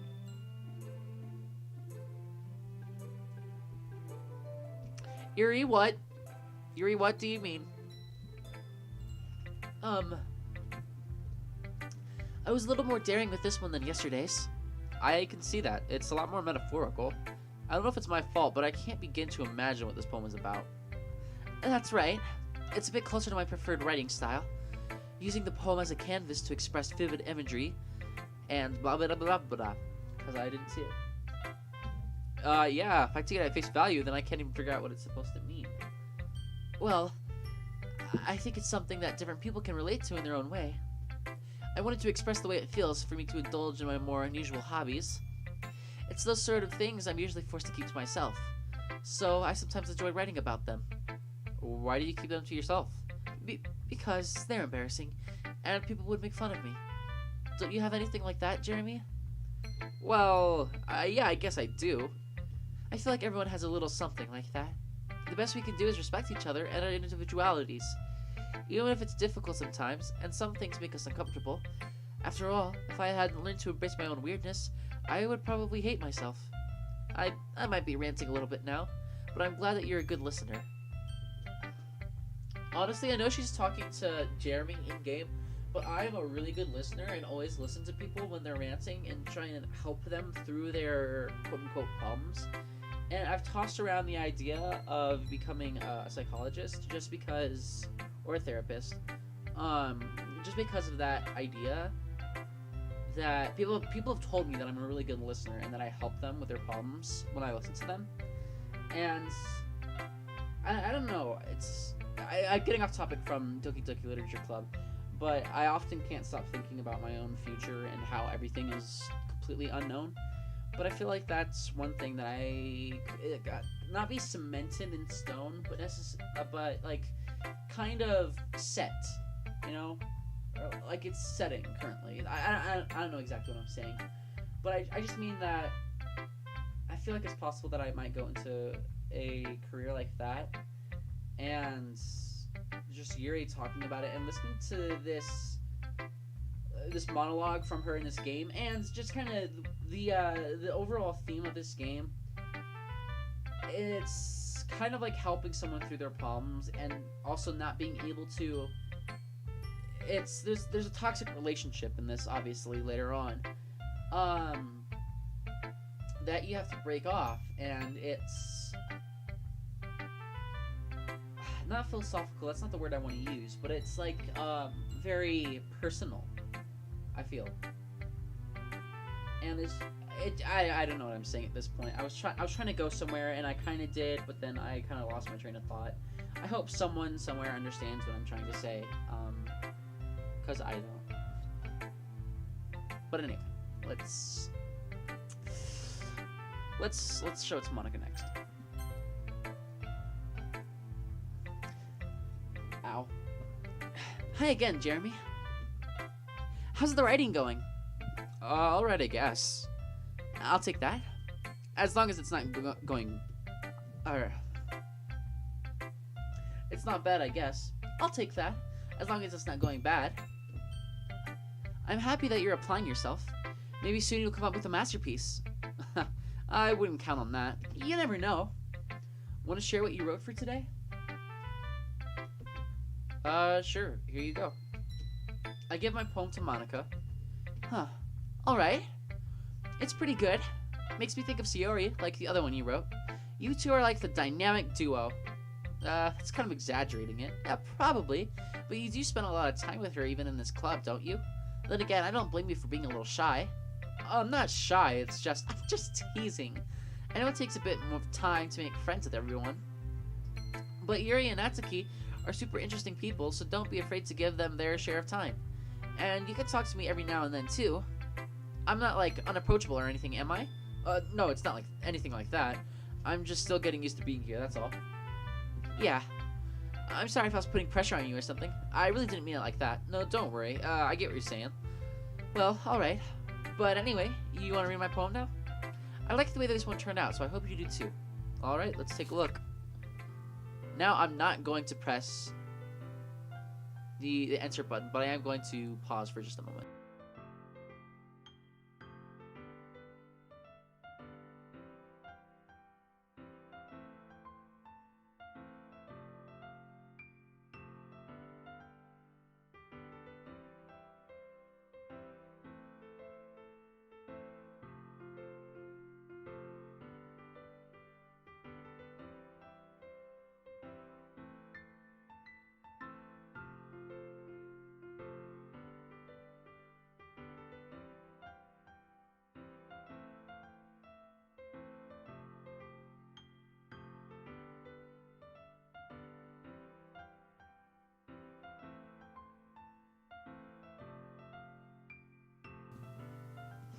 Okay, speaking of save me, I'm actually going to save the game right after this because I haven't done so yet.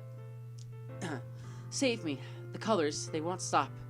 Bright, beautiful colors, flashing, expanding, piercing, red, green, blue, an endless cacophony of meaningless noise. The noise, it won't stop.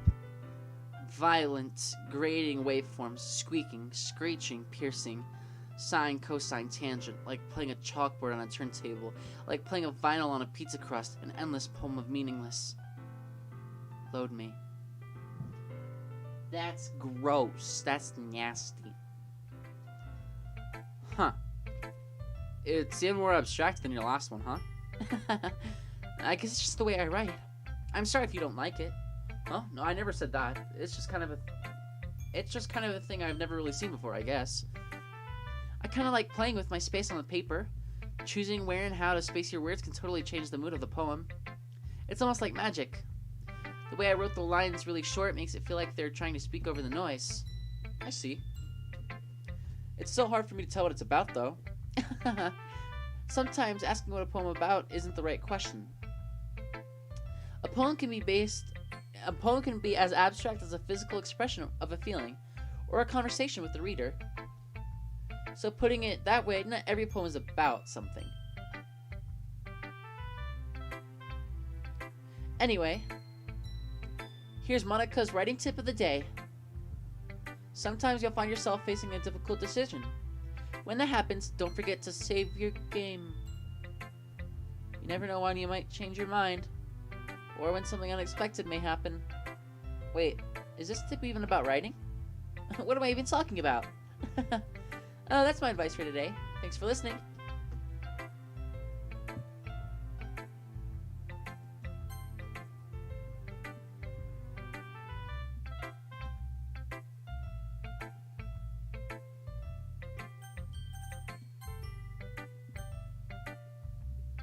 I was actually just kind of wondering what's going on there.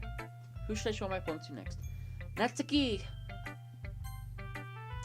I like doing Natsuki's voice, but it's tough on my throat. Huh. Well, it's not really any worse than your last one, but I can't really say it's any better either. Phew. Huh? Phew, what? Well, anything that isn't a train... Well, what? Well, anything that isn't a train wreck, I'll take as a win. And I get the feeling that you're probably the most critical. Hey, what makes you... Wait, maybe that was a compliment? Glad to see someone recognizes my experience. Well then, keep practicing and maybe you'll be as good as me someday. That's... something tells me Natsuki completely missed the point. Come to think of it, this kind of reminds me of Sayori's poem from yesterday. Huh? You think so? Yeah.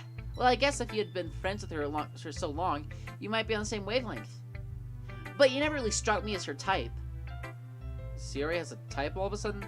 Well, I don't know, but honestly, how can someone so, fluffy spend so much time with someone like you? It's like she's dragging around a dead weight. That was a little necessary. But I think of it this way. If it weren't for me, she would probably just fly away, like letting go of a balloon. You could say we take care of each other in our own way. Whatever it is, I don't get it. Oh yeah, I guess I'm supposed to show you my poem. Here. Amy likes spiders. You know what I heard about Amy? Amy likes spiders. Icky, wriggly, hairy, ugly spiders. That's why I'm not friends with her. Amy has a cute singing voice. I heard her singing my favorite love song. Every time she sang the chorus, my heart would pound to the rhythm of the words. But she likes spiders. That's why I'm not friends with her. One time, I hurt my leg really bad. Amy helped me up and took me to the nurse. I tried not to let her touch me. She likes spiders, so her hands are probably gross. That's why I'm not friends with her. Amy has a lot of friends. I always see her talking to people. She probably talks about spiders. What if her friends like spiders too? That's why I'm not friends with her. It doesn't matter if she has other hobbies. It doesn't matter if she keeps it private. It doesn't matter if it doesn't hurt anyone. It's gross. She's gross. The world is better off without spider lovers. And I'm gonna tell everyone. That's kind of actually deep and mean. Not bad, right? It's quite a bit longer than yesterday's. Yesterday's was way too short. I was just warming up. I hope you didn't think that was the best I could do. No, of course not. Anyway, the message is pretty straightforward in this poem. I doubt I have to explain it. Sometimes you can explain complicated issues with much simpler analogies, and it helps people to realize how stupid they're being. Like, anyone would agree that the subject of this poem is an arrogant jerk. Do you know people like that? Do you know people like that? Of course! It's how everyone thinks about my... That doesn't matter. It could be about anything. I wrote it to be easy to relate to. Everyone has some kind of weird hobby or guilty pleasure. Something that you're afraid if people find out, they make fun of or think less of you for it. But that just makes people stupid. Who cares what someone likes as long as they're not hurting anyone and it makes them happy? I think people really need to learn to respect others for liking weird things. Huh, that's funny. You wrote about something similar today. Huh? Did you just say Yuri? Yeah. She said her poem was about an unusual hobby of hers. I didn't really get it, but she said something similar to you. That people shouldn't make each other feel insecure about those feelings. Really? Well, I mean, Yuri's pretty weird, so I wouldn't doubt that she has some weird hobbies. Not that there's anything wrong with that. It's not like I would judge her or anything. Natsuki has trouble finding words. I guess I should try not to be so mean to her. If she feels insecure about her weird behaviors and stuff, I mean, I always hate people who make me feel insecure. And Yuri made me feel insecure yesterday. By the way you put it, it sounds like she's learned her lesson. Well, I would say so. Even if her writing style is just really different, I'm sure she'll appreciate the message in your poem. It's what I do best, after all. I don't like writing unless there's a good message to take away from it. Like, conveying emotions is important. But I want to make people think, not just feel.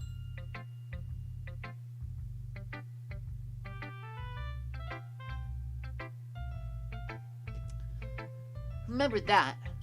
I'm gonna write a good one for tomorrow, so look forward to it. That's not what I meant to do. Okay, everyone. We're all done reading each other's poems, right? I have something extra planned today, so if everyone could come sit at the front of the room. Is this about the festival? Well, sort of. Do we really have to do something for the festival? It's not like we can put together anything good in just a few days. We'll just end up embarrassing ourselves instead of getting any new members. That's a concern of mine as well. I don't really do well with last-minute preparations. Don't worry so much. We're going to keep it simple, okay? We don't need much more than a few decorations. Saria has been working on posters, and I've designed some pamphlets that we can give out during the event. Okay, that's great and all. That doesn't tell us what we're actually going to be doing for the event. Sorry, I thought you heard about it already. We're going to be performing. Performing? Monica? Yeah, we're gonna have a poetry performance. Each of us is going to choose a poem to recite during the event. But the cool part is, we're also going to let anyone else come up and recite poems too. Sierra is putting it all on the posters in case anyone wants to prepare ahead of time. Sierra, who's been coloring a poster, holds it up for us to see. Are you kidding me, Monica? You didn't already start putting those posters up, did you? Well, I did. Do you like it's that bad of an idea? Well, no, it's not a bad idea, but I didn't sign up for this, you know? There's no way I'm going to be performing in front of a group of people like that. I agree with Natsuki. I could never, in my life, do something like that. Imagining it, Yuri shakes her head in fear. Guys! No, Sayori, I understand where they're coming from. Remember that Natsuki and Yuri never shared their poems with anyone until just a couple of days ago. It's a lot to ask them to recite their poems out loud to a whole room full of people. I guess I kind of overlooked that, so I'm sorry. But I still think we should give it our best. We're the only ones responsible for the fate of this club. If we start the event and each put on a good performance, then it will inspire others to do the same. And the more people who perform, the better we'll be able to show everyone what literature is all about. Yeah. It's about expressing your feelings, being intimate with yourself, finding new horizons, and having fun. That's right. And it's those reasons that we're all in this club today. Don't you want to share that with others? To inspire them to find the same feelings that brought you here in the first place? I know you do. I know we all do. And if that is... And if oh my god! And if all it takes is standing in front of the room for 2 minutes and reciting a poem, then I know you can do it. Natsuki and Yuri remain silent. Siri looks worried. I guess that leaves me no choice. I agree. I don't think it's too much to ask. I think that Siri and Monica have been really trying to get new members. The least we can do is help them out a little bit. Well, maybe, but... yeah. It looks like Natsuki doesn't have any arguments left. Okay, fine! I guess I'll just have to get it over with. Alright. Phew. Thanks, Natsuki. What about you, Yuri? Yuri dejectedly glances around at everyone else's expectant faces. I guess I don't really have a choice. That's everyone. You're the best, Yuri. This club is seriously going to be the death of me. Oh gosh. You'll be fine, Yuri.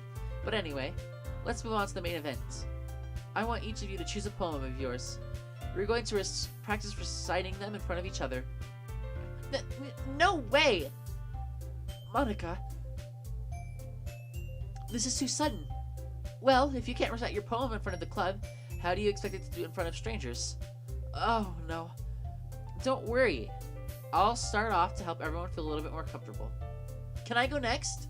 Of course. Now, let's see. Monica flips through her notebook to find the specific poem she has in mind for herself. She then stands behind the podium. The title of this poem is The Way They Fly. Ahem. Monica starts reciting her poem. Her clear, confident voice fills the room. More than that, her inflection is pristine. She knows exactly how to apply emotion behind each line she recites, bringing the words to life. Is this something she's done before, or is she simply a natural? I glance around me. Everyone else has their eyes on Monica. Sayori looks amazed. Yuri has an intense expression on her face that I don't understand. And finally, Monica finishes the recitation. The four of us applaud. Monica takes a deep breath and smiles. That was so good, Monica! Thank you very much. I was just hoping to set a good example. Are you ready to go next, Yuri? I'll go next. Yuri's fired up all of a sudden. Yuri clutches a sheet of paper between her hands and stands up. Keeping her head down, she walks quickly to the podium. This poem is called... Yuri anxiously glances at each of us. You can do it, Yuri. It's called After Image of a Crimson Eye. Yuri's voice shakes as she starts reciting the poem. Just a moment ago, she practically refused to do this. Why is she suddenly putting in so much effort? As Yuri gets past the first couple of lines, her voice changes. It's almost like what happens when Yuri gets absorbed into her books. Her quivering words transform into the sharp syllables of a fierce and confident woman. The poem is full of twists and turns and in its structure that she enunciates with perfect timing. This must be a rare glimpse into the whirling fire Yuri keeps concealed inside her head. Suddenly, she's finished. Everyone is stunned. Yuri snaps back into reality and glances around her as if she was bewildered even herself. It's up to me to save the situation. I'm the first to start applauding. Everyone joins me afterward and we give Yuri the recognition she deserves. It's not that we didn't want to applaud for her, but we were so caught off guard that we must have forgotten. As we applaud, Yuri holds up the poem to her chest and rushes back into her seat. Yuri, that was really good. Thank you for sharing. Looks like Yuri is down for the count. Okay, I guess I'm next then. Yuri hops out of her chair and cheerfully walks to the podium. This one's called My Meadow. Sorry, I giggled. Sayori? It's a lot harder than I thought. How do you guys do it so easily? Try not to think of it like you're reciting to other people. Imagine you're reciting it to yourself, like in front of a mirror, or in your own head. It's your poem, so it'll come out best that way. I see. Okay then. Sayori begins her poem. Somehow it seems like her soft voice was made as a perfect match. The poem isn't aimlessly cheery like Sayori is. It's serene and bittersweet. If I were to read this on paper, I probably wouldn't think much of it, but hearing it come from Sayori's voice almost gives it a whole new meaning. Maybe this is what Sayori meant when she said she likes my poems. It's like I get to reach more deeply into someone I thought I knew it through and through. Sayori finishes and we applaud. I did it! Good job, Sayori. Even Jeremy liked it. I guess that's a good sign. What does that even mean? It came out nicely, Sayori. The atmosphere of the poem fits you really nicely. But it might be that other poems wouldn't work quite as well with that kind of delivery. I don't really understand. In other words, I've seen some poems of yours where that sort of gentle delivery wouldn't work as well. They might need a little bit more force behind them, depending on what you're reading. Oh, I know what you mean. Well, I've been practicing that kind of thing. It's just embarrassing to do it in front of everyone. Then next time, I'm going to make you pick a poem that challenges you a little more. We don't have much time before the festival, you know? Okay. Okay. Now, who's next? Natsuki? Huh. Don't make me go before Jeremy. It's not like I can compare to you guys anyway. Might as well let Jeremy lower everyone's expectations a little before I have to do it. Natsuki? It's fine. I might as well get it over with. It's like I have much of a selection of what to read. I'll just have to go with what I wrote for today. I stand up and step in front of the podium. Everyone has their eyes on me, making me feel incredibly awkward. I recite my poem. Since I'm not exactly confident in my own writing, it's hard to put energy into it.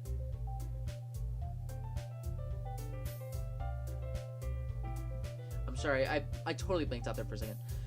Sorry, I'm not really as good as everyone else. Don't worry about it so much. I think it's less about your abilities and more about your lack of confidence in your writing. That's something that'll improve over time, though. Yeah, maybe. Alright then. That just leaves you, Natsuki. Yeah, I'm going. Natsuki begrudgingly gets out of her seat and makes her way to the podium. The poem is called... It's called... Why are you all looking at me? Because you're presenting. Anyway, the poem is called Jump. Natsuki takes a breath. While she starts reciting the poem, her sour attitude disappears a little. While she's a little unenthused, her poem has a rhythm and a rhyme to it. It's Natsuki's trademark style, and it works surprisingly well when spoken aloud. So I noticed that after image was a word in the poem selection thing, and so is jump. Obviously, after image works for Yuri, and jump works for Natsuki. The words feel like they bounce up and down as if giving life to the poem. Natsuki finishes and everyone applauds. Natsuki finishes and everyone applauds. She huffs back to her seat. That wasn't so bad, was it? Easy for you to say. You'd better not make me do that again. Well, do you at least feel prepared enough to recite a poem in front of other people? Doing it in front of other people will be way easier. I can put on whatever face I want for other people, but when it's just my friends, it's just embarrassing. That's a surprise, Natsuki. I think it would be the other way around for me. Well, that's just how it is, so... Well, I guess in that case, you won't have much to worry about for the festival. That said, I want to thank everyone for coming through. It might be hard, but I hope that you all have an idea of what it's like now. Make sure you pick a poem and get enough practice before the festival, okay? I'll be making pamphlets, so let me know ahead of time what you'll be reciting. Jeez, I should probably find some other poem to recite instead. That's fine too. It doesn't have to be your own. I'm already pleasantly surprised that you're putting in all this effort for the club. It makes me really happy. Oh, yeah, no problem. Okay, everyone. I think that's about it for today. I know the festival is coming up, but let's try to write poems for tomorrow as well.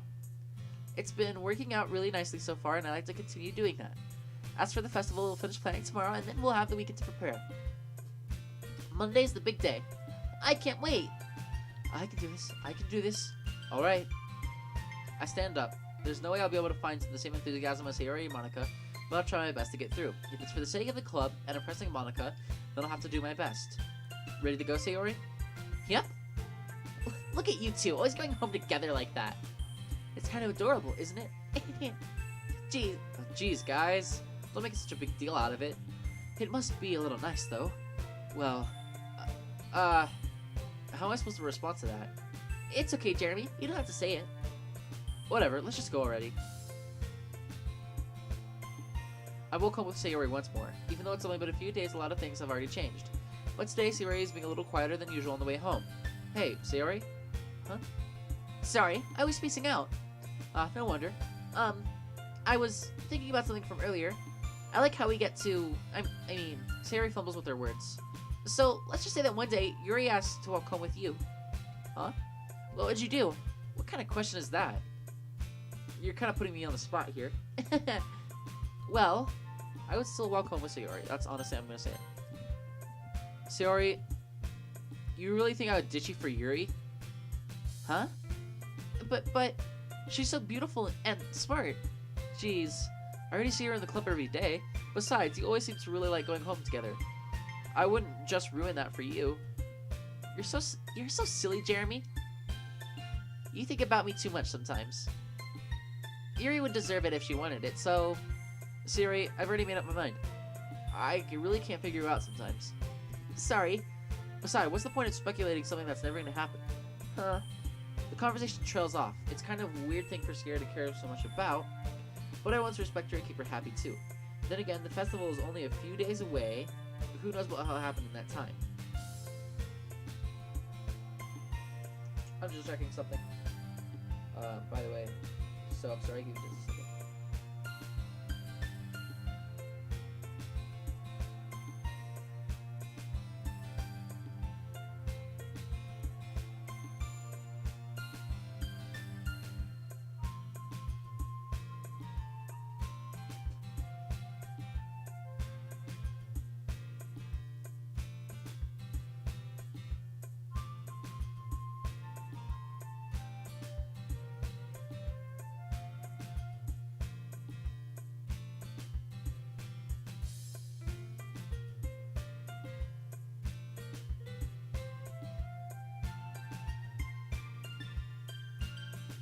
Okay, that's a little worrying. I know it's totally out of context for you guys, but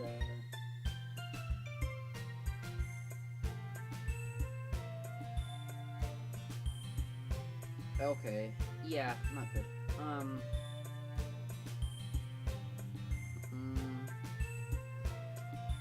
Basically, what I've learned is that we gotta kind of hurry up the live stream a bit, but hopefully it'll go by fast. Not that I want this to be over, that is, but I'm trying to get through a lot of it, and yeah. Honestly, Sayori is just precious. I mean, I did not see that message for 30 minutes after you wrote it, so I'm sorry, and you're probably not here anymore, but yeah, she's like the precious little bun, and must be protected.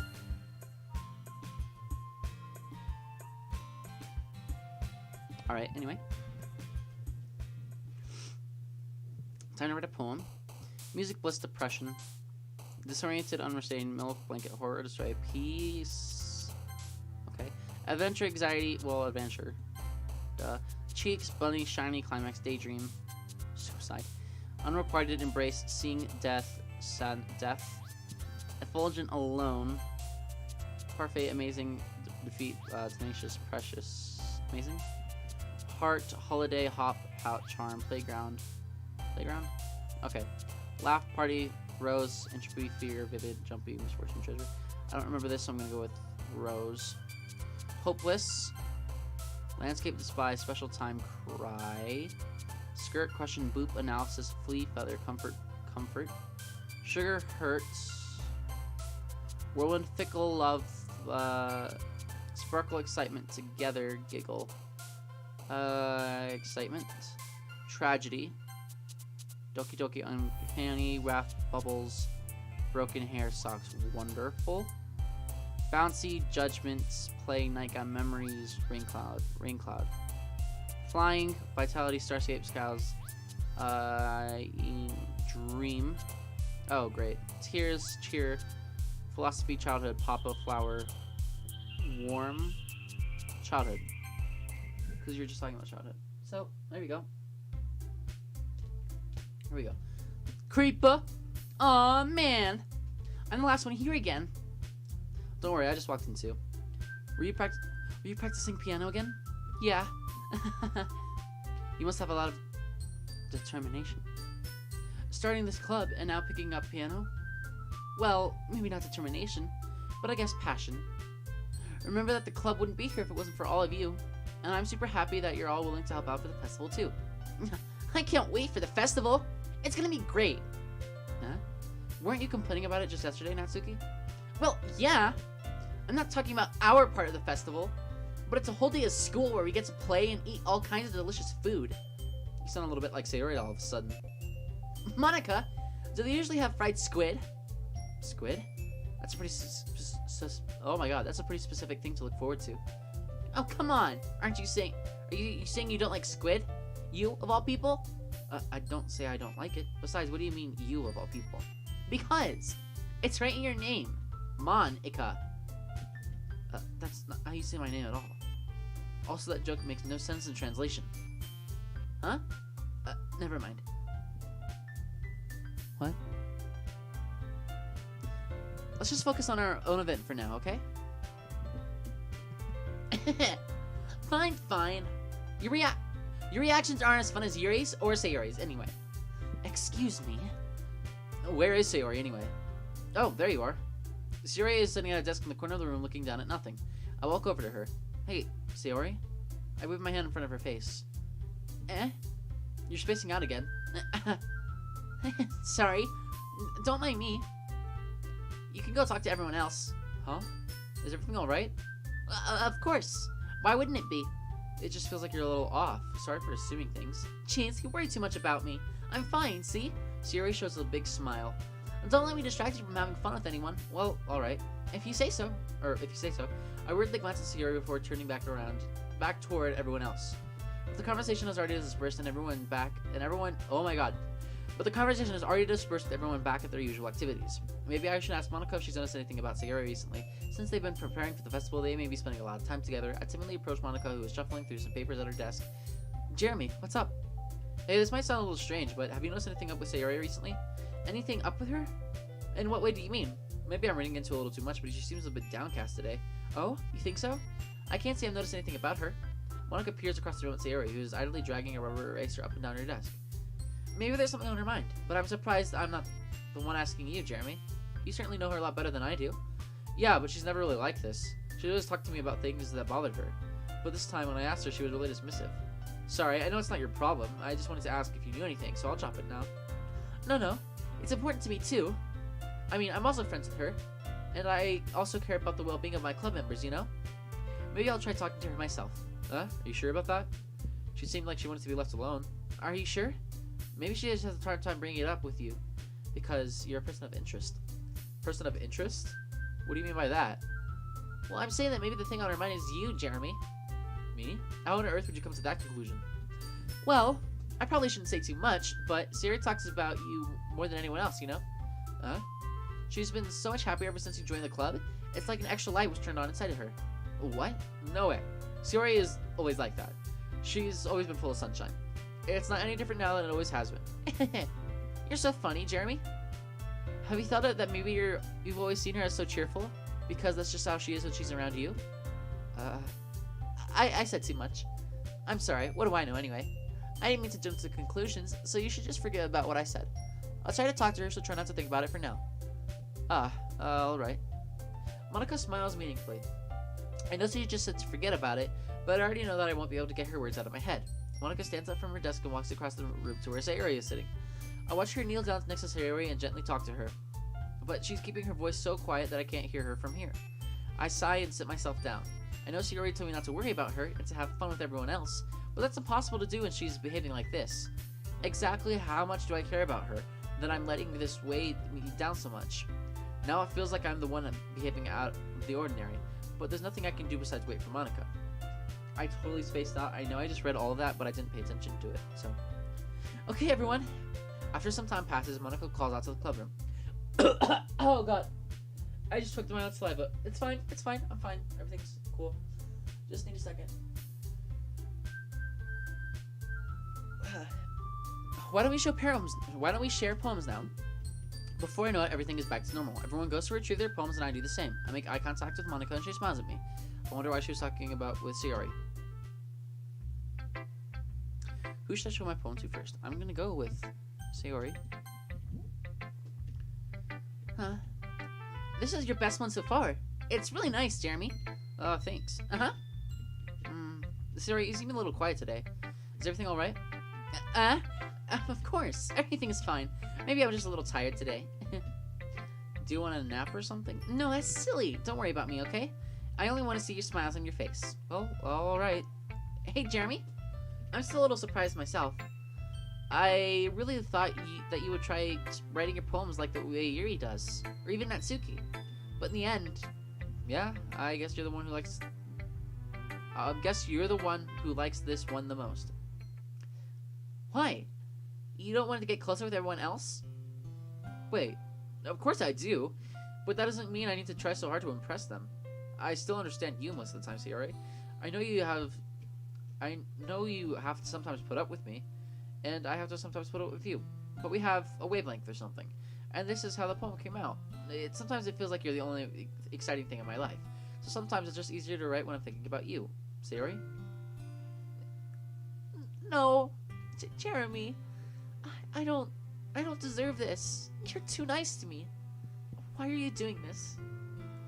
Sayori has trouble keeping her voice steady all of a sudden. If you had fun with everyone else instead, this would be so much easier. Sayori, I glance around the room to make sure no one else notices. Sayori, I've probably never said this before, but I don't understand what you're feeling right now.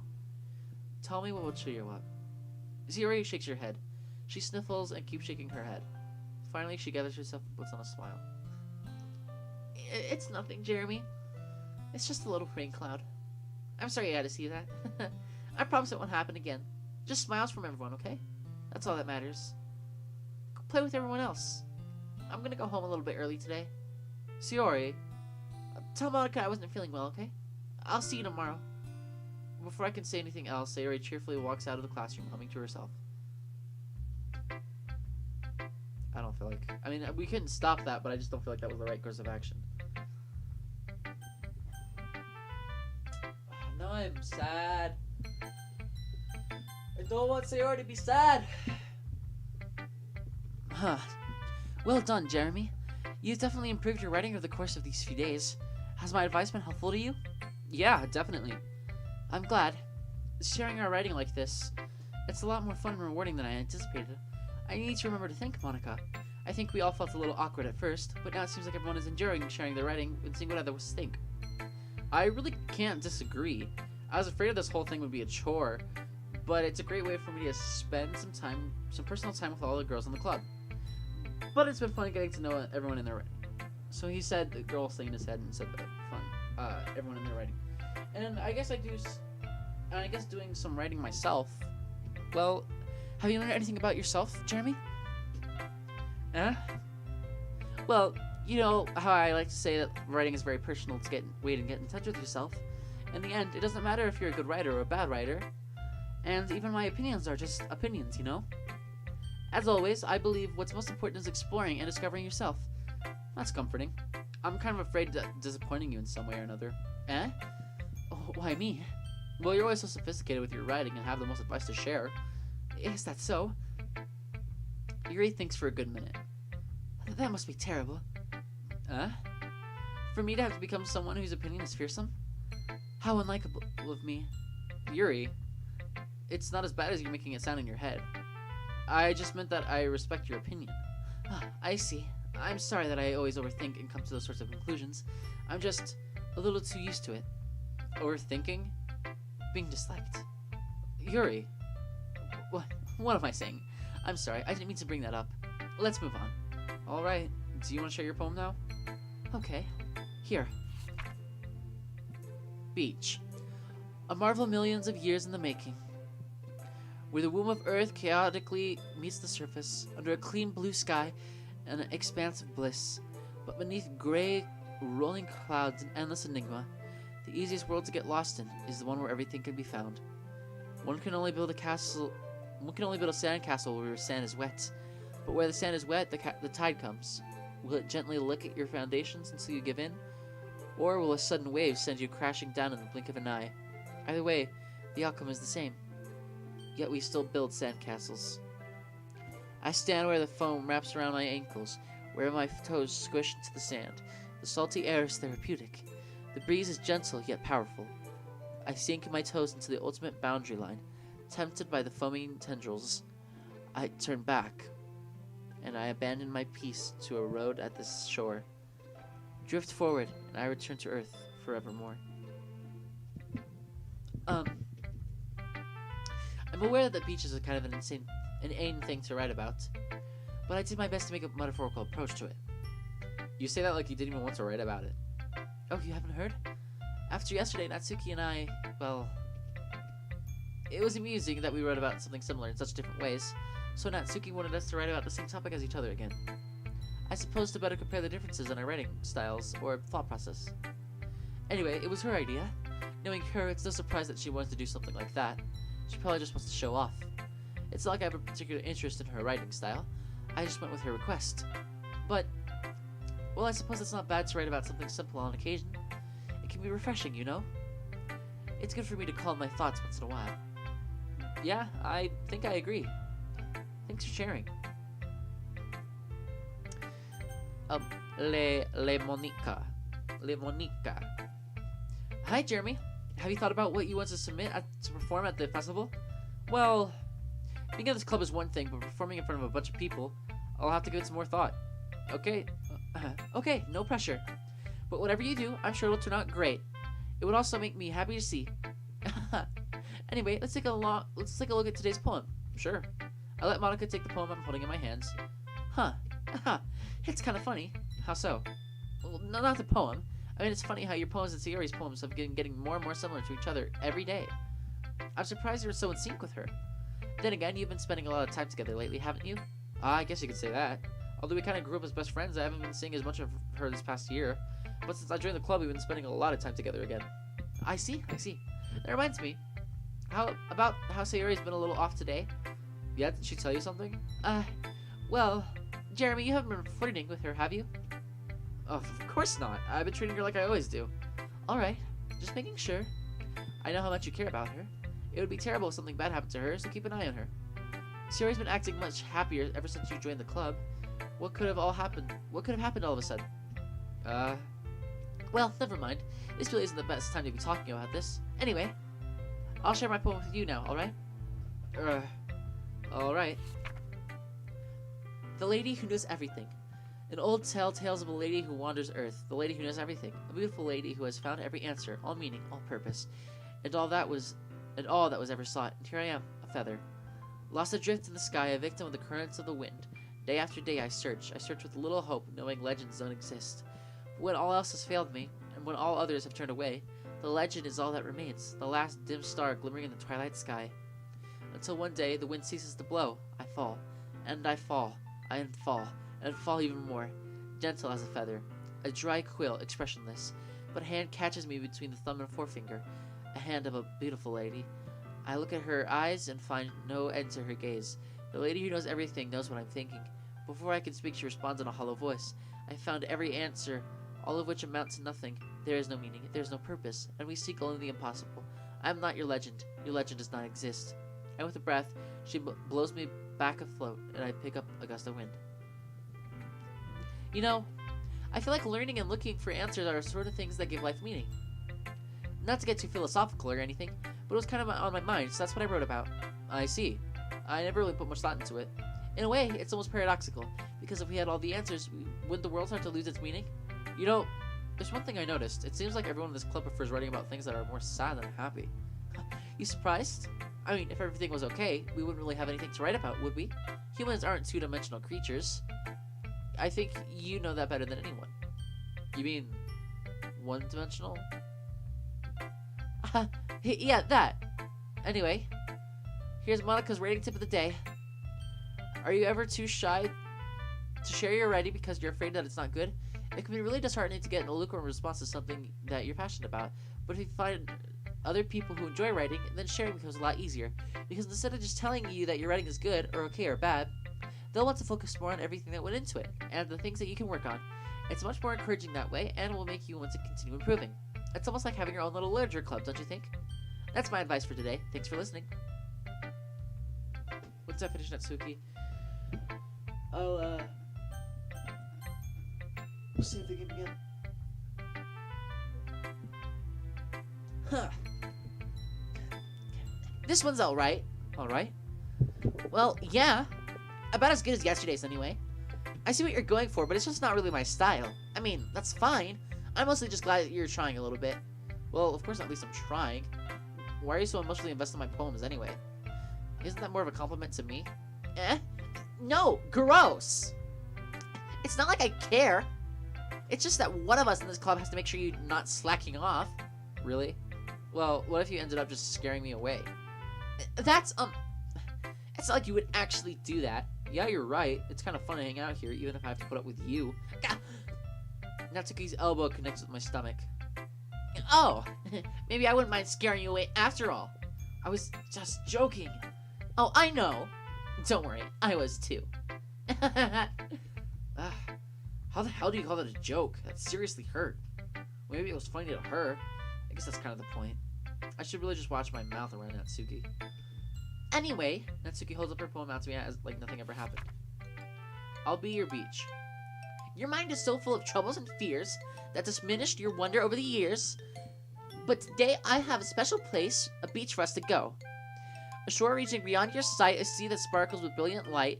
The walls in your mind will melt away before the sunny glow. I'll be the beach that washes your worries away. I'll be the beach that you daydream about each day. I'll be the beach that makes your heart leap. In a way you thought you had left long ago. Let's bury your heavy thoughts in a pile of sand. Let's bathe in sunbeams and hold my hand. Wash your insecurities in the salty sea, and let me see you with shine. Let's leave your memories in a footprint trail, set you free in my windy sail, and remember the reasons you're wonderful when you press your lips to mine. I'll be the beach that washes your worries away. I'll be the beach that you daydream about each day. I'll be the beach that makes your heart leap in a way you thought you had left long ago.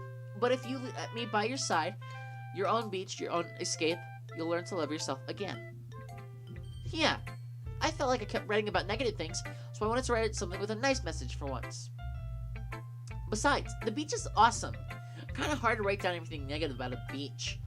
Well, Yuri's take on it was a little bit more solemn. Well, that's... Yeah, jeez, she better not have said anything bad about mine. After all, she was the one who wanted us to write about the same topic. Ugh, you can really see her doing that too. Making us write about a simple topic, then trying to impress me by coming up with something all fancy. Ugh, it's not like I care. I just did it anyway. I mean, I guess mine ended up being kind of metaphorical too, but there's nothing wrong with doing that once in a while. At the very least, it was good practice. Okay, you three, we're all done sharing poems, right? Why don't we start figuring out... Hold on a second! Is it just me, or did you say something strange just now? Huh? Something did sound a bit unusual. That's right. You deviated from your usual catchphrase when addressing the club. Catchphrase? I don't have a catchphrase. Jeez. Why is this mood so weird today? She usually says, okay, everyone.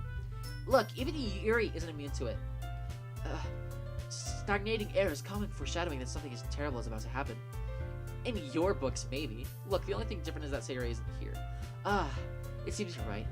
Well, Sayori always helps me lighten the mood a little bit, doesn't she? And it's almost like everyone in balance is thrown off a little when she's not around. Where the heck did she run off to, anyway? I thought she just went to pee. Natsuki, please show some decency. Oh, come on! She actually wasn't feeling too well and went home early. Is that so? I hope she's doing alright. Seriously? Of all the times to not go home with her, you pick the time she's not feeling well? So much for you two being all lovey-dovey. No! First of all, stop misunderstanding my friendship with Sayori. And second, she's kind of been avoiding me today, so I didn't want to force it. Huh? A curious expression coming from with Yuri, of all people. Calm down, guys. I talked to her earlier and everything is fine. What did she say? Anyway, we needed to figure out the rest of the festival. Just fucking straight up ignore Jeremy. Let's decide what everyone will be doing this weekend. I already know what I'm doing. That's right. Natsuki will be making cupcakes, but we might need a lot of them and have different flavors. Can you handle that all by yourself, Natsuki? Challenge accepted. As for myself, I'm going to be printing and assembling all the poetry pamphlets. Sayori will be helping me design them. And as for Yuri, you can, guys, can you help me come up with something for Yuri? I'm useless. No, that's not it at all. You're the most talented person here, you know. Now Natsuki's pounding too? Jeez, even I can tell now. I guess I never gave Sayori enough credit, but I can tell things are even harder when she's not around. That may be the case, but if I can't also be a leader on my own, then I won't grow as a person. So Yuri, you have beautiful handwriting, you know? So you should make some banners and decorations to help set the atmosphere. Atmosphere? About that. I love atmosphere. Yuri's expression suddenly changes as she stares into her desk and starts focusing in on it to herself. Your mind is already racing, I see. That's great. You'll be a wonderful help, Yuri. But anyway, that just leaves you, Jeremy. The one who's truly useless. Don't say that. In fact, both Natsuki and Yuri have some pretty heavy tasks to handle. It would probably go a long way to give one of them a hand. You could always help me out as well. I would be really appreciative of that. Is Monica suggesting I spend the weekend with one of my club members? How on earth are they going to respond to a suggestion like that? I suppose I wouldn't mind a bit of help.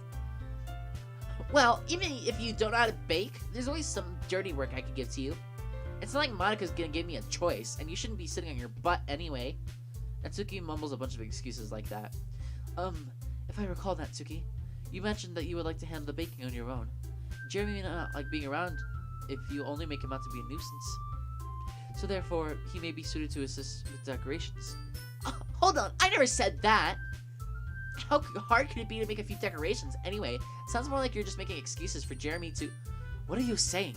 It will be extremely meticulous work. And baking isn't? Just what do you think? Guys, let's settle down for a moment. In the end, I think it's up to Jeremy to decide how he'd like to contribute. Besides, he hasn't really gotten the chance to spend any time with me yet, you know? So I'm sure he's interested in... You literally just said... I'm surprised as well. Sorry. I was just saying, though. Jeez. Can we just settle this already? Yeah. Jeremy, you're okay with this, right? In the end, it's up to you. Of course. Huh. Very well. In that case, everyone look straight at me. But of course, I'm going to go with Sayori. I mean, if it's going to be anyone, then I prefer helping Sayori. I mean, we're already neighbors, and... But Monica said that Sayori was helping her. Jeez, do you really hate us that much? No! Sorry, I didn't mean for this to be difficult. Just think of the club, okay?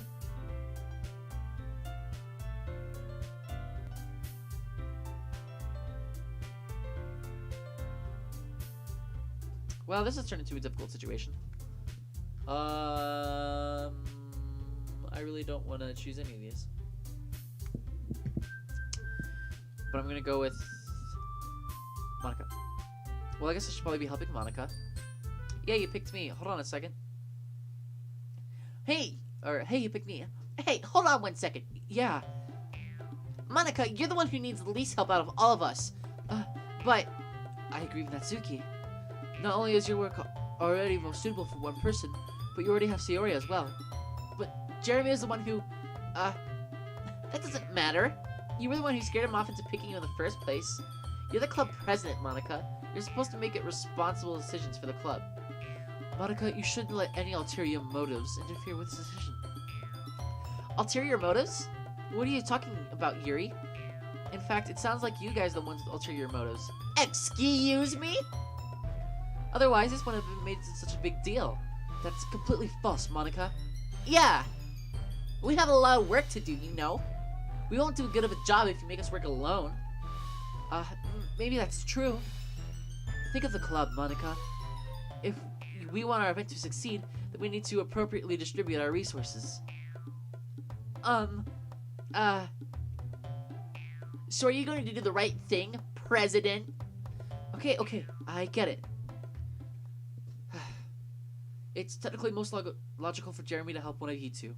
So, I guess that's what we'll do. Do you have a preference, Jeremy? I'm gonna go with Natsuki just for the dynamic of my voice against hers. Also, when doing the stuff, I was most closer to Natsuki. So, well, baking sounds like it could be fun, and you guys made it sound like a lot of work. So, it could probably use 2 people. Don't worry, baking is a ton of fun. You'll definitely agree. Just a minute ago you were saying that. That's because... never mind, okay? Well, anyway, you'll be fine by yourself, right, Yuri? Of course. I'm used to it after all. That's... good. Even though Yuri is being melodramatic, it's hard not to feel a little bad. So, that's everything, right? Anything else we need to talk about? No, I think that's it. You guys excited? Yeah. Everything except for the performance is gonna be awesome. I don't think that really counts. What about you, Jeremy? Me? I guess you could say I'm interested in see how it'll turn out. That's good enough for me. What about you, Yuri? Yuri? She's still sulking. Natsuki starts pouting too. It's not that big of a deal or anything. Well, it might not be just that. I think Yuri might just be feeling a little underappreciated in general. I didn't come up with something for her to do and then nobody offering to help. That doesn't mean... Natsuki glances back and forth between everyone with a worried expression. Look, Natsuki goes over and puts her hand on Yuri's shoulders. Yuri, you really are the most talented one here. And you're going to help make the event a lot more fun and welcoming. I mean, the cupcakes will probably help a lot too, but you're going to make the atmosphere special. That'll be really important for the way that people feel during the performances. So, you need to stop being dumb and give yourself more credit. Natsuki releases her hands and turns around to face the other direction. You didn't really mean that, did you? Not really, but Yuri isn't the only one surprised. Monica and I are also taken aback by Natsuki's words. Natsuki, of all people, to be saying such encouraging things. But I begin to understand. Natsuki was trying to sound like Sayori. Even if it didn't work perfectly, I could tell that she tried to say something Sayori would say at a time like this. Because Sayori always helps everyone smile and feel good about themselves. I'm sorry for being dumb. I'm going to do my best. And all of us are going to make it a really great event. Yeah. I hope to see everyone do their best. But with that, there's nothing more for today. So I guess it's time for us to head out. Okay, but I'm staying here a bit longer. I really got to do any reading today, so... Fair enough, there's nothing wrong with that. Everyone packs up their things and starts to follow Monica and Yuri out the door as they chat between each other. Where are you going? We still need to figure out plans for this weekend. You literally would have gotten home and realized you didn't have any way to contact me. Oh, that's true. I have no idea how that slipped my mind. Jeez, good thing I stopped you. I'm giving you my number, okay? You better not make it weird or anything. Why would I do that? Huh. Natsuki gives me her number. Okay. I'm coming over on Sunday. I'll bring all the ingredients. Wait, you're coming to my house? Well, yeah. What's wrong with that? I mean, I just figured that since I'm the one helping you, I would be going to your house. Yeah, right. Like I could have a guy over my house. My dad would kill me. Really? That's kind of strict if you ask me. Yeah, how do you think I feel? I can't do anything when my dad is home. Anyway, I just need to complain for a second. We have each other's numbers now. That's all I need from you. I guess I'll text you when I'm coming over. Alright, fine by me. Yeah. I'm really gonna show you why I love baking so much. So you better look forward to it. Oh? Didn't you say you were just going to give me the dirty work? Well, I was just saying that. It's like I could act... It's not like I could act, like, in front of everyone that I was looking forward to this. Wait, really? Well, kind of.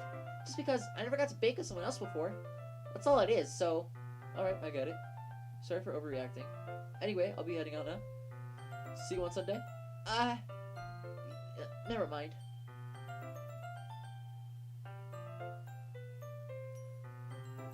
Give me a moment. Give me a moment.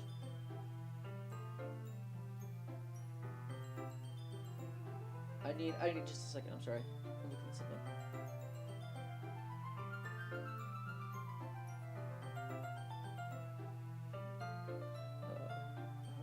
Okay. I can't believe this. Natsuki is going to be coming over to my house on Sunday, even though I would have preferred to do this with Sayori. My anxiety still shoots through the roof. I guess I've gotten pretty used to handling her at this point, but who knows what might end up happening when we're outside of school. She even told me she was looking forward to it. I shake my head. Why do I feel nervous that Sayori finds about this? It's not like we feel that way about each other. Besides, like Monica said, this is all about the club. I have nothing to worry about. If I just go with it, then I'll have a good time.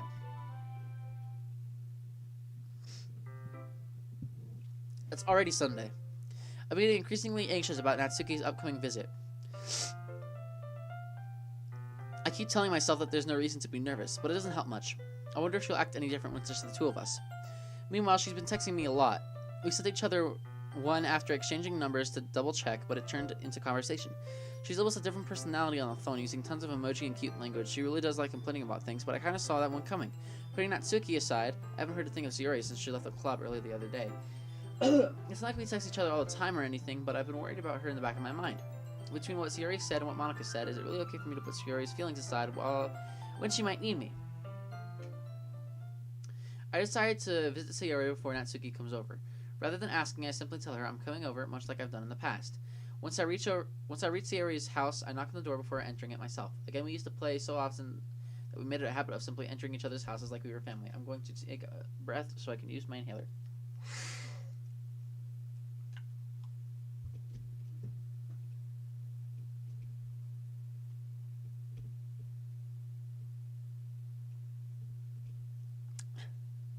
Sayori?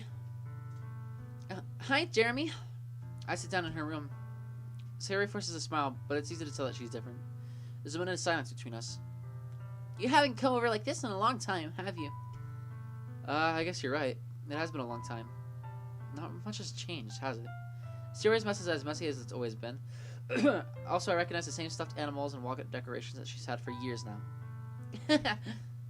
If you came over more often, it wouldn't be such a mess. That's because I ended up cleaning it for you. How come you suddenly wanted to come over today? Aren't you supposed to see Natsuki today? Yeah, but wait, how did you know that? Sayori had already left by the time we decided that last meeting. Monica told me. It's only natural for her to keep me informed about the festival preparations, right? No, that's true. But what about you? Aren't you going to be helping Monica today? Well, of course. I'm just helping her online. We didn't plan a meetup or anything. Ah, so it's just me and Natsuki then. Yep. There's more silence between us. Sayori stands in a random direction. Stares in a random direction. Everything about her behavior is suddenly uncharacteristic. I finally get to the point. I just wanted to see how you're doing. After you left on Friday, when something's wrong, you can't hide it from me. I know you too well. So, Sayori smiles, shaking her head. That's no good, Jeremy. Why can't it just be like it's always been? This is all my fault. If I didn't get so weak and accidentally express my feelings, if I didn't make that stupid mistake, then you wouldn't have been worried about me at all. You wouldn't have come here. You wouldn't have even been thinking about me right now. But this, it's just my punishment, right? I'm getting punished for being so selfish. And that's why I think the world decided to have you come over today. It just wants to torture me. Sayori. I grab Sayori by the shoulders. What on earth are you saying? Are you listening to yourself right now? I know something happened to you. There's no other explanation for you to be like this, so tell me already. Until I know, I won't be able to stop thinking about it. Sayori says, She gives me an empty smile. You really put me in a trap, Jeremy. But you're wrong. Nothing happened to me. I've always been like this. You're just seeing it for the first time. Seeing what? What are you talking about, Sayori? You're really just gonna make me say it, aren't you, Jeremy? I guess I have no choice this time. The thing is, I've had really bad depression my whole life. Did you know that? Why do you think I'm late to school every day? Because most days I can't even find a reason to get out of bed. What reason is there to do anything I fully know how... Sorry, I said it wrong and it hit me. What reason is there for me to do anything when I fully know how worthless I am? Why go to school? Why eat? Why make friends? Why make other people put their energy into caring? Put their energy in waste? That's what it feels like. And that's why I just want to make everyone happy, without anyone worrying about me. I'm in shock. I can't even figure out how to respond. How is it possible that Sayori kept this from me the entire time that I've known her? Did she really want so badly for me to just not think about her? Why, Sayori? Why is it that you've never told me about this? It almost feels like I've been betrayed as your close friend. Because if I knew, I would have done everything I could to support you. Even if there's only so much that I could do, I would have tried a little bit harder to make every day a little bit better for you. That's why I'm your friend. All you had to do was tell me. You don't understand at all, Jeremy. Why do you think I didn't tell you? Because if I told you, then you would have to waste effort caring about me instead of doing important things. I don't want to be cared about. It's bittersweet when people try to care about me. It feels nice sometimes, but also feels like a bat being swung against my head. That's why I wanted so badly for you to make friends with everyone else.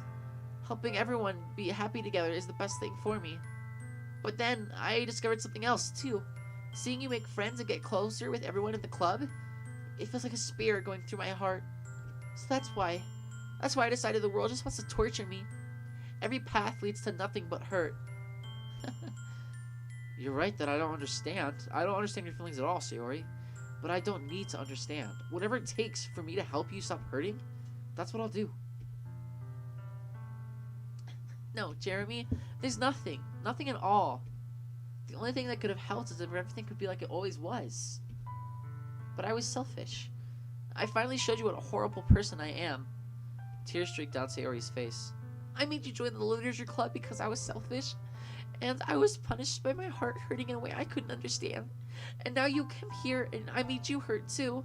I'm just weak and selfish. That's all I am. And that's why I'm going to accept these punishments. Because I deserve every last one. Without thinking, I once again grab Sayori's shoulders. This time I pull her into a tight embrace. Jeremy. Sayori, I don't care if you feel selfish. I'm really happy that you convinced me to join the club. Seeing you every day makes it worthwhile enough. If I make friends with everyone else, that's just a bonus. But please never underestimate how much I care about you. I wouldn't have it any other way. Jeremy? Sayori isn't hugging me back. Despite my arms being wrapped around her, Sayori's arms remain at her sides. She starts sobbing next to my ear. No! Don't do this to me. Please don't do this. Jeremy. Sayori barely manages to speak words between her sobs. I don't know if I'm doing the right thing, but all I want is for her to know that I care. If you have it in you to call yourself selfish, then you have to let me be selfish too. No matter what it takes, I'll figure out what needs to change. I'll make these feelings go away. And if there's anything that you need me to do, then you'd better tell me. I'll get mad if you don't. I don't know. I don't know. I don't know. Gently, Sayori pulls her arms around me in return. I don't know anything. It's all really scary. I don't understand any of my feelings, Jeremy. The only time I'm not feeling nothing is when I'm feeling pain. But your hugs are so warm. And that's really scary too. Sayori lets me go. As she does, I let her go as well. The festival's tomorrow. Yeah. It's gonna be fun, right? Yeah. How would you like for me to spend it all with you? It's what I want. I promise. I think that would be nice then. Yeah. Sayori wipes her ears, she wipes her eyes, wiping the tears from her eyes. If I could spend the whole day here, I would. Of all days, this has to be the one where I have other plans. Maybe I should cancel. No, don't. Please don't. If you did that, then I really wouldn't forgive you. But it's almost time for Natsuki to meet me at my house. At the very least, do you want to come along and help out? It would be fun. To my surprise, Sayori shakes her head. I'm sorry. I don't know if that would be a very good thing for me to do. You understand, right? It's kind of hard for me to fully understand, but I'm trying my hardest. It's okay. Don't worry too much about it. I'll see you tomorrow, okay? Alright. I look forward to it. I say goodbye to Sayori and exit her house. On the way home, I still find myself feeling uneasy, but it's hard for me to keep thinking about it when Natsuki is coming over, so I think Sayori's right. I shouldn't be worrying too much, and we're definitely going to have a great time tomorrow. I should just focus on what's ahead of me.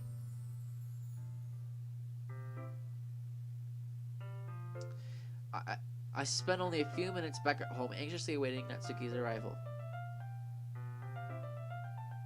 Before I know it, she texts me to let me know she's outside the door. Without delay, I open the front door and let her in. Sup? Hey. I don't know what I was expecting, but seeing Natsuki in something other than her school uniform totally threw me off. Seeing her in such cute clothes makes the uniform seem totally unfitting in comparison. Jeez, don't make it feel so awkward already. It's gonna be a long afternoon, so don't be weird just because you're not used to seeing me outside of school. Anyway, I'm coming in. I see you brought a lot of stuff. Natsuki's carrying a large bag that is probably full of baking supplies. Well, I didn't want to come all this way to find out that your kitchen isn't equipped for the job. You bought everything I asked you to, right? Yeah, I did. Yesterday, Natsuki asked me to buy a bunch of ingredients if I didn't already have them at home. Good. Glad I could count on you to do your part. Well, of course. I was surprised to hear Natsuki suddenly say that, rather than something snarky like she usually does. Could it be that she's a little different outside of school after all? Anyway, let's go to the kitchen. What? You're not even going to offer to take this heavy bag from me? Where's your hospitality, Jeremy? Come on. Since when do I need to be such a gentleman? I grabbed the bag from Natsuki and... This is ridiculously heavy. I carried that all the way here. Are you impressed? I see now. Yeah, I'm impressed, Natsuki. It seems like I always underestimate you. It's because I'm so small, isn't it? You jerk. Natsuki hits a fist into my chest. Hey. You said it has nothing to do with it. Do you really hate being small that much? Yeah. It's not like I hate it. I mean, sometimes I like proving people wrong when they only think I'm worth my size. It's fun when I get to be small and also better than other people. But, jeez, never mind. What are you making me say? Don't think you can make me talk about weird things just because we're not at school. Are we getting started or what? There's a lot of stuff I gotta teach you. What? That's a little bit more like you. You're more fun when you speak your mind, just like that. Hey! Now you are treating me like a kid. I was just trying to get a little nicer to you, you know? And just because I don't have a mature and sexy figure like Yuri doesn't mean that you should treat me like, hey, Natsuki catches her words. Her face turns red. Natsuki. Forget it. I didn't say anything. I should apologize. Eh? I appreciate that you were trying to be nicer. I should have been a little more considerate too. But also, if that's what you're thinking, then you should know that there are tons of guys who are into body types like yours. How would you know that anyway? Just trust me on this one. Gross. Hey, was that to me? Who else? Man, let's just get started already. You get all sour when a girl calls you gross. I finally found your weakness, Jeremy. Natsuki smiles deviously. Please spare me. Well, if Natsuki decides to dish out more insults like that, then there's no way I'm not fighting back. But she's satisfied enough for now. She's finally starting to pull things out of her bag so we can get started. Before long, the whole kitchen is a mess. Spoons, dirty bowls, flowers, spilled fluid. The mixture isn't going to be big enough to make all the batter at once, so you had to do it several times. Meanwhile, Natsuki is babysitting all of my movements to make sure I don't mess up her precious bake. Jeremy, where did you put the food coloring? The batter's going in the oven soon, so I need to fill the trays. I think it's still in the bag next to the table. What are you using it for? To color the batter, of course. I'm making each tray a different color. That way, even if the flavors aren't different, everyone can still pick their favorite. Huh, that's a cute idea. Are we doing anything like that with the icing? Do you want to? You're asking me? I don't have a preference, so... Come on! You're not putting any heart into this at all. Can't you at least try to have fun? I'm having fun. I'm just not really sure what Natsuki's trying to get out of me. Meanwhile, I see her separate the batter into smaller bowls and put a few drops of food coloring into each. Oh, that does look pretty cool. See? It's not like baking is just about following instructions. The presentation is where you get to be creative and have the most fun. It's a million times more worth it in the end if just looking at it makes everyone's eyes light up. Like the ones you made up on the first day, huh? I recall Natsuki proudly presenting her cat-shaped cupcakes, and Sayori and Monika's delighted expressions. I wonder if I can make Natsuki proud like that too. Yeah, maybe I will use the food coloring then. Sounds like you're starting to understand. Just make sure you completely finish mixing the icing before you mess with the food coloring. Yeah, it's getting there. We were using the electric mixer for the batter, so I got stuck with a whisk and a huge bowl for the icing. Huh? The icing's still all lumpy. Are you even trying? Well, yeah. It'll just take a little longer. Gee, they'll be here all night if you do it like that. Here, look. Natsuki grabs the whisk for me and uses her other hand to tilt the bowl back. You really need to beat the crap out of it! After a few moments, the consistency of the icing has already improved. See? As if to emphasize, Natsuki sticks a finger in the icing and pops it in her mouth. I reluctantly start to do the same. Hey! Natsuki grabs her wrist. I don't want your finger in my icing.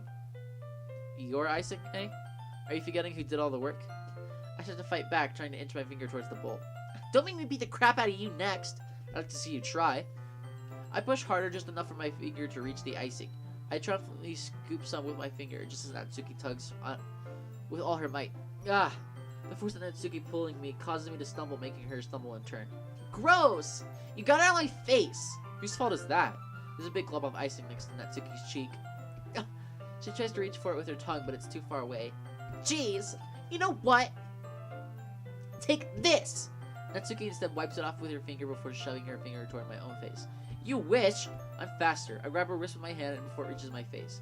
Natsuki tries to use her other hand to fight back, but I grab that one as well.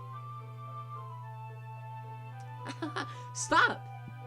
Not until you apologize for calling me gross. Fine, fine. I'm sorry for calling you gross. You know I don't mean it. It's just fun to see you react to it. You do that to me all the time, you know? Saying dumb things just to get a reaction out of me. You really shouldn't tease girls like that. Is that so? In that case, I probably shouldn't do this either. I take Natsuki's finger and put it in my mouth, licking off the icing. What? Did you seriously just... Natsuki is so surprised that she can't even figure out how to get mad at me. Her face is entirely red. Jeremy! You really shouldn't do that kind of thing to girls, unless you really like them. You know that, right? What kind of question did she ask me, just like that? How did the mood turn to this so quickly? Natsuki gazes at me in silence. I notice her shallow breaths. Why am I starting to feel dizzy? Out of nowhere, the fire alarm starts going off. Natsuki rushes over to the oven. Is something burning? I thought you didn't put the cupcakes in yet. No wonder. You left a dirty tray in here, dummy. How could you make a mistake like that? You should have checked before turning the oven on. Don't blame... I probably messed something up there. Jeez. Natsuki uses an oven mitt to grab the blackened tray out of the oven. She sets it on top of the stove. In another moment, the fire alarm stops. Anyway, I'm putting them in the oven now. Yeah? The tension from the moment before still lingers over our heads, but the moment has already been lost. I watch as Natsuki slide the cupcake trays into the oven. Then I reluctantly pick up the whisk and continue with the icing like nothing ever happened. Huh, that smells so good. The cupcakes are ready to be pulled out from the oven. As soon as Natsuki opens the oven door, a blast of sweet-smelling warm air fills the room. Look at how cute they all look. She proudly shows off the different colored cupcakes in each of the trays. They'll look They'll look even better once we add the icing. not like you need to tell me that. I brought decorating stuff, so I hope you can get creative. Here, scoop the icing into these bags. Natsuki hands me some plastic bags. I have these nozzles that will make the icing look nice and fluffy. This one can even make flowers. We probably won't be using it this time, though. What's this one for? I pick up one of the nozzles that has a much thinner tip than the others. That one's for, like, really thin, so you can use it to make stripes or other patterns. But you can also use it to write stuff on a cake, like happy birthday or whatever. Ah, I see. That gives me an idea, actually. Eh? Well, it's a literature event, right? We could all make it more literature themed by writing a different word on each of the cupcakes. It would be fun to see people choose their cupcake based on a word they like. I was kind of expecting you to say something really stupid, but it's actually a really cute idea, so... Maybe I'm getting it from you. What's that supposed to mean? I'm not cute. Come on. We're not at school. Nobody's judging. You can't dress and act like this and not expect me to think you're cute. What? Well, Natsuki's voice trails off. same with you. Huh? Did you just say something? No, nothing. Let's just do the icing. Natsuki picks up the paste and fastens a nozzle onto each of the bags. There's a lot to do, so we shouldn't be wasting time. Here, I'll show you how to do it. Without giving me a chance to think about before, Natsuki quickly moves on. She shows me how to apply the icing and we each get to work. When we're finally finished, Natsuki puts them all side by side to admire our work. Look how pretty they all are. Yeah, they are, aren't they? Yeah, I wish I could have one now. Well, there's no reason you can't, right? I don't see any harm in that. Well, yeah, but my dad's making dinner tonight, so I really need to save my appetite. Sierra's the exact opposite in that regard. If she were here, she probably would have eaten. We'd probably be down 10 cupcakes already, and she would still eat dinner. Come on, that's just unhealthy. Besides, when my dad cooks, I need to eat as much of it as I can. Well, anyway, I was hoping we would have time for manga, but I need to be home for dinner. Already? That's a shame. Yeah, it's your fault for working so slowly. You should have thought about that. It's not like you'll always have this chance. Man. As usual, Natsuki places the blame on me. You can bring the cupcakes tomorrow, right? If you and Sierra each carry some, then you could probably do it in one trip. Yeah, I can do that. And don't worry, I won't let her eat. Don't worry, I won't let her eat any. I wish she would listen to me the way she listens to you. Yeah. I again think back to the conversations I had with Sierra earlier today. I felt so hopeless. Sierra always does this to me, but at that point it felt like she couldn't listen to me at all. Okay, I'm all packed up. Good work today. Yeah, you too. I'll walk you out, I guess. Just like that, Natsuki is already ready to leave. It feels like the afternoon went by in a flash. More than that, did I even take the opportunity to get closer to her, like I wanted? Well, I guess I'll be off then. Thanks for all the help and everything. I'll see you tomorrow. Wait, Natsuki. Eh? What you said before about me always having this chance? It doesn't have to be that way at all. I had fun today. You showed me how fun baking can be like you wanted. But aside from that, you can come over anytime, okay? I think that if possible, I'd like to spend more time like this. If you want to read manga or go out somewhere. Do you really mean that? Natsuki looks at me tensely, like she's trying to hide her expression. Yeah. I want to spend some more time with you.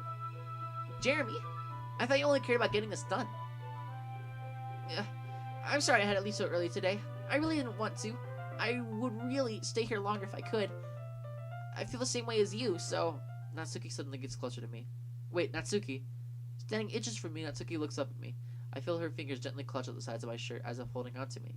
Her rose-colored cheeks and matching eyes fill my vision, along with her slightly parted lips. What's happening? My head starts to go dizzy as I feel her soft breasts against... Breaths, not breasts.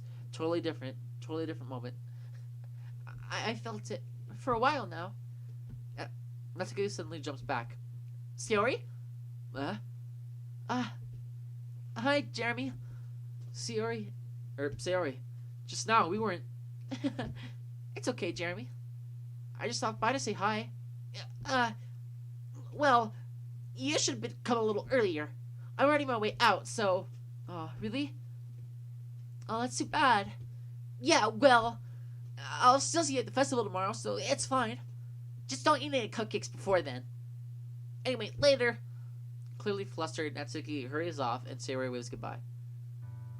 Sayori, I thought you didn't want to come over today. Well, I tried staying in my room, but my imagination was being really mean to me. So I had to come here and see it for myself. See what? What are you talking about? You know, how much fun you were having with Natsuki, and how close you got to her. It makes me really happy that you made such good friends. That's all that matters to me. Tears start to fall down from Sayori's face. That's all that matters to me. Why am I feeling this way, Jeremy? I'm supposed to be happy for you. Why does it feel like my heart is splitting in half? It hurts so much. Everything hurts so much. This would be so much better if I could just disappear. Sayori, don't say that. It's true, Jeremy. If I wasn't here, then you wouldn't have to waste your sympathy on me. You wouldn't have to put up with me being selfish. Monica was right. I should just... Monica? Monica was right about what? Sayori, what I said before is true. I'm not gonna let this continue. Caring about you like this isn't the burden your mind is making it out to be. It's something that makes me happy. It's something that I wouldn't trade for anything else. So even if it takes an entire lifetime, I'm gonna be by your side until you don't feel any more pain. But... Sayori looks away. I put a hand on her shoulder to reassure her. I'm scared, Jeremy. I'm really scared. What are you scared of, Sayori? I'm scared that I might like you more than you like me. Sayori? It's true, isn't it? I was weak and I started to like you too much. I did this to myself. Jeremy. Jeremy, I like you so much that I want to die. That's how I feel. And... That's enough, Sayori. I don't want you to hurt anymore. I slide my hand down Sayori's arm and squeeze her hand in my own. Do you remember how I said I always know what's best for you? Do you still believe me? Wordlessly, Sayori nods. Even if you don't understand all of your own feelings, I know what you need most right now. And that's what I'm going to give you. Sayori, I'm going to say it. I love you. Those are my true feelings. So there's no way you could like me more than I like you. I should have realized it sooner. But spending time with everyone else at club, making new friends, and having fun with you every day, it helped me realize that you were truly the most important person to me. That's why I'll accept any of your burdens. As long as we continue like this every day, with you by my side, then I know we'll both be happy. Jeremy? Suddenly, Sayori wraps her arms tightly around me. Jeremy? Is this really okay? Yeah. I hold Sayori in my arms and pull her closer. You'll never have to let go of me again. I love you, Jeremy. I want to be with you forever. Me too. I feel Sayori's grip around me weaken a little bit. What's this? Sayori? I'm supposed to be happy right now. I always thought this would be the happiest moment for me. But why?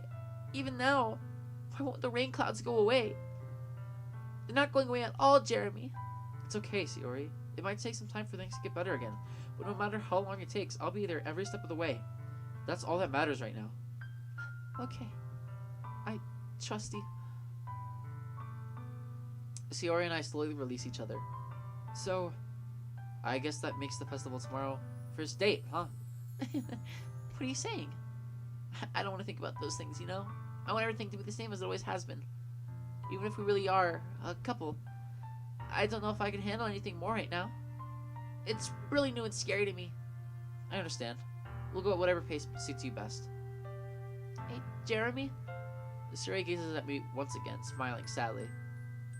Even if I get really, really sad, this is the best thing for me, right? I don't really understand what Sayori means by that. Are you saying that this is making you feel sad, Sayori? I don't know. I don't understand what I'm feeling.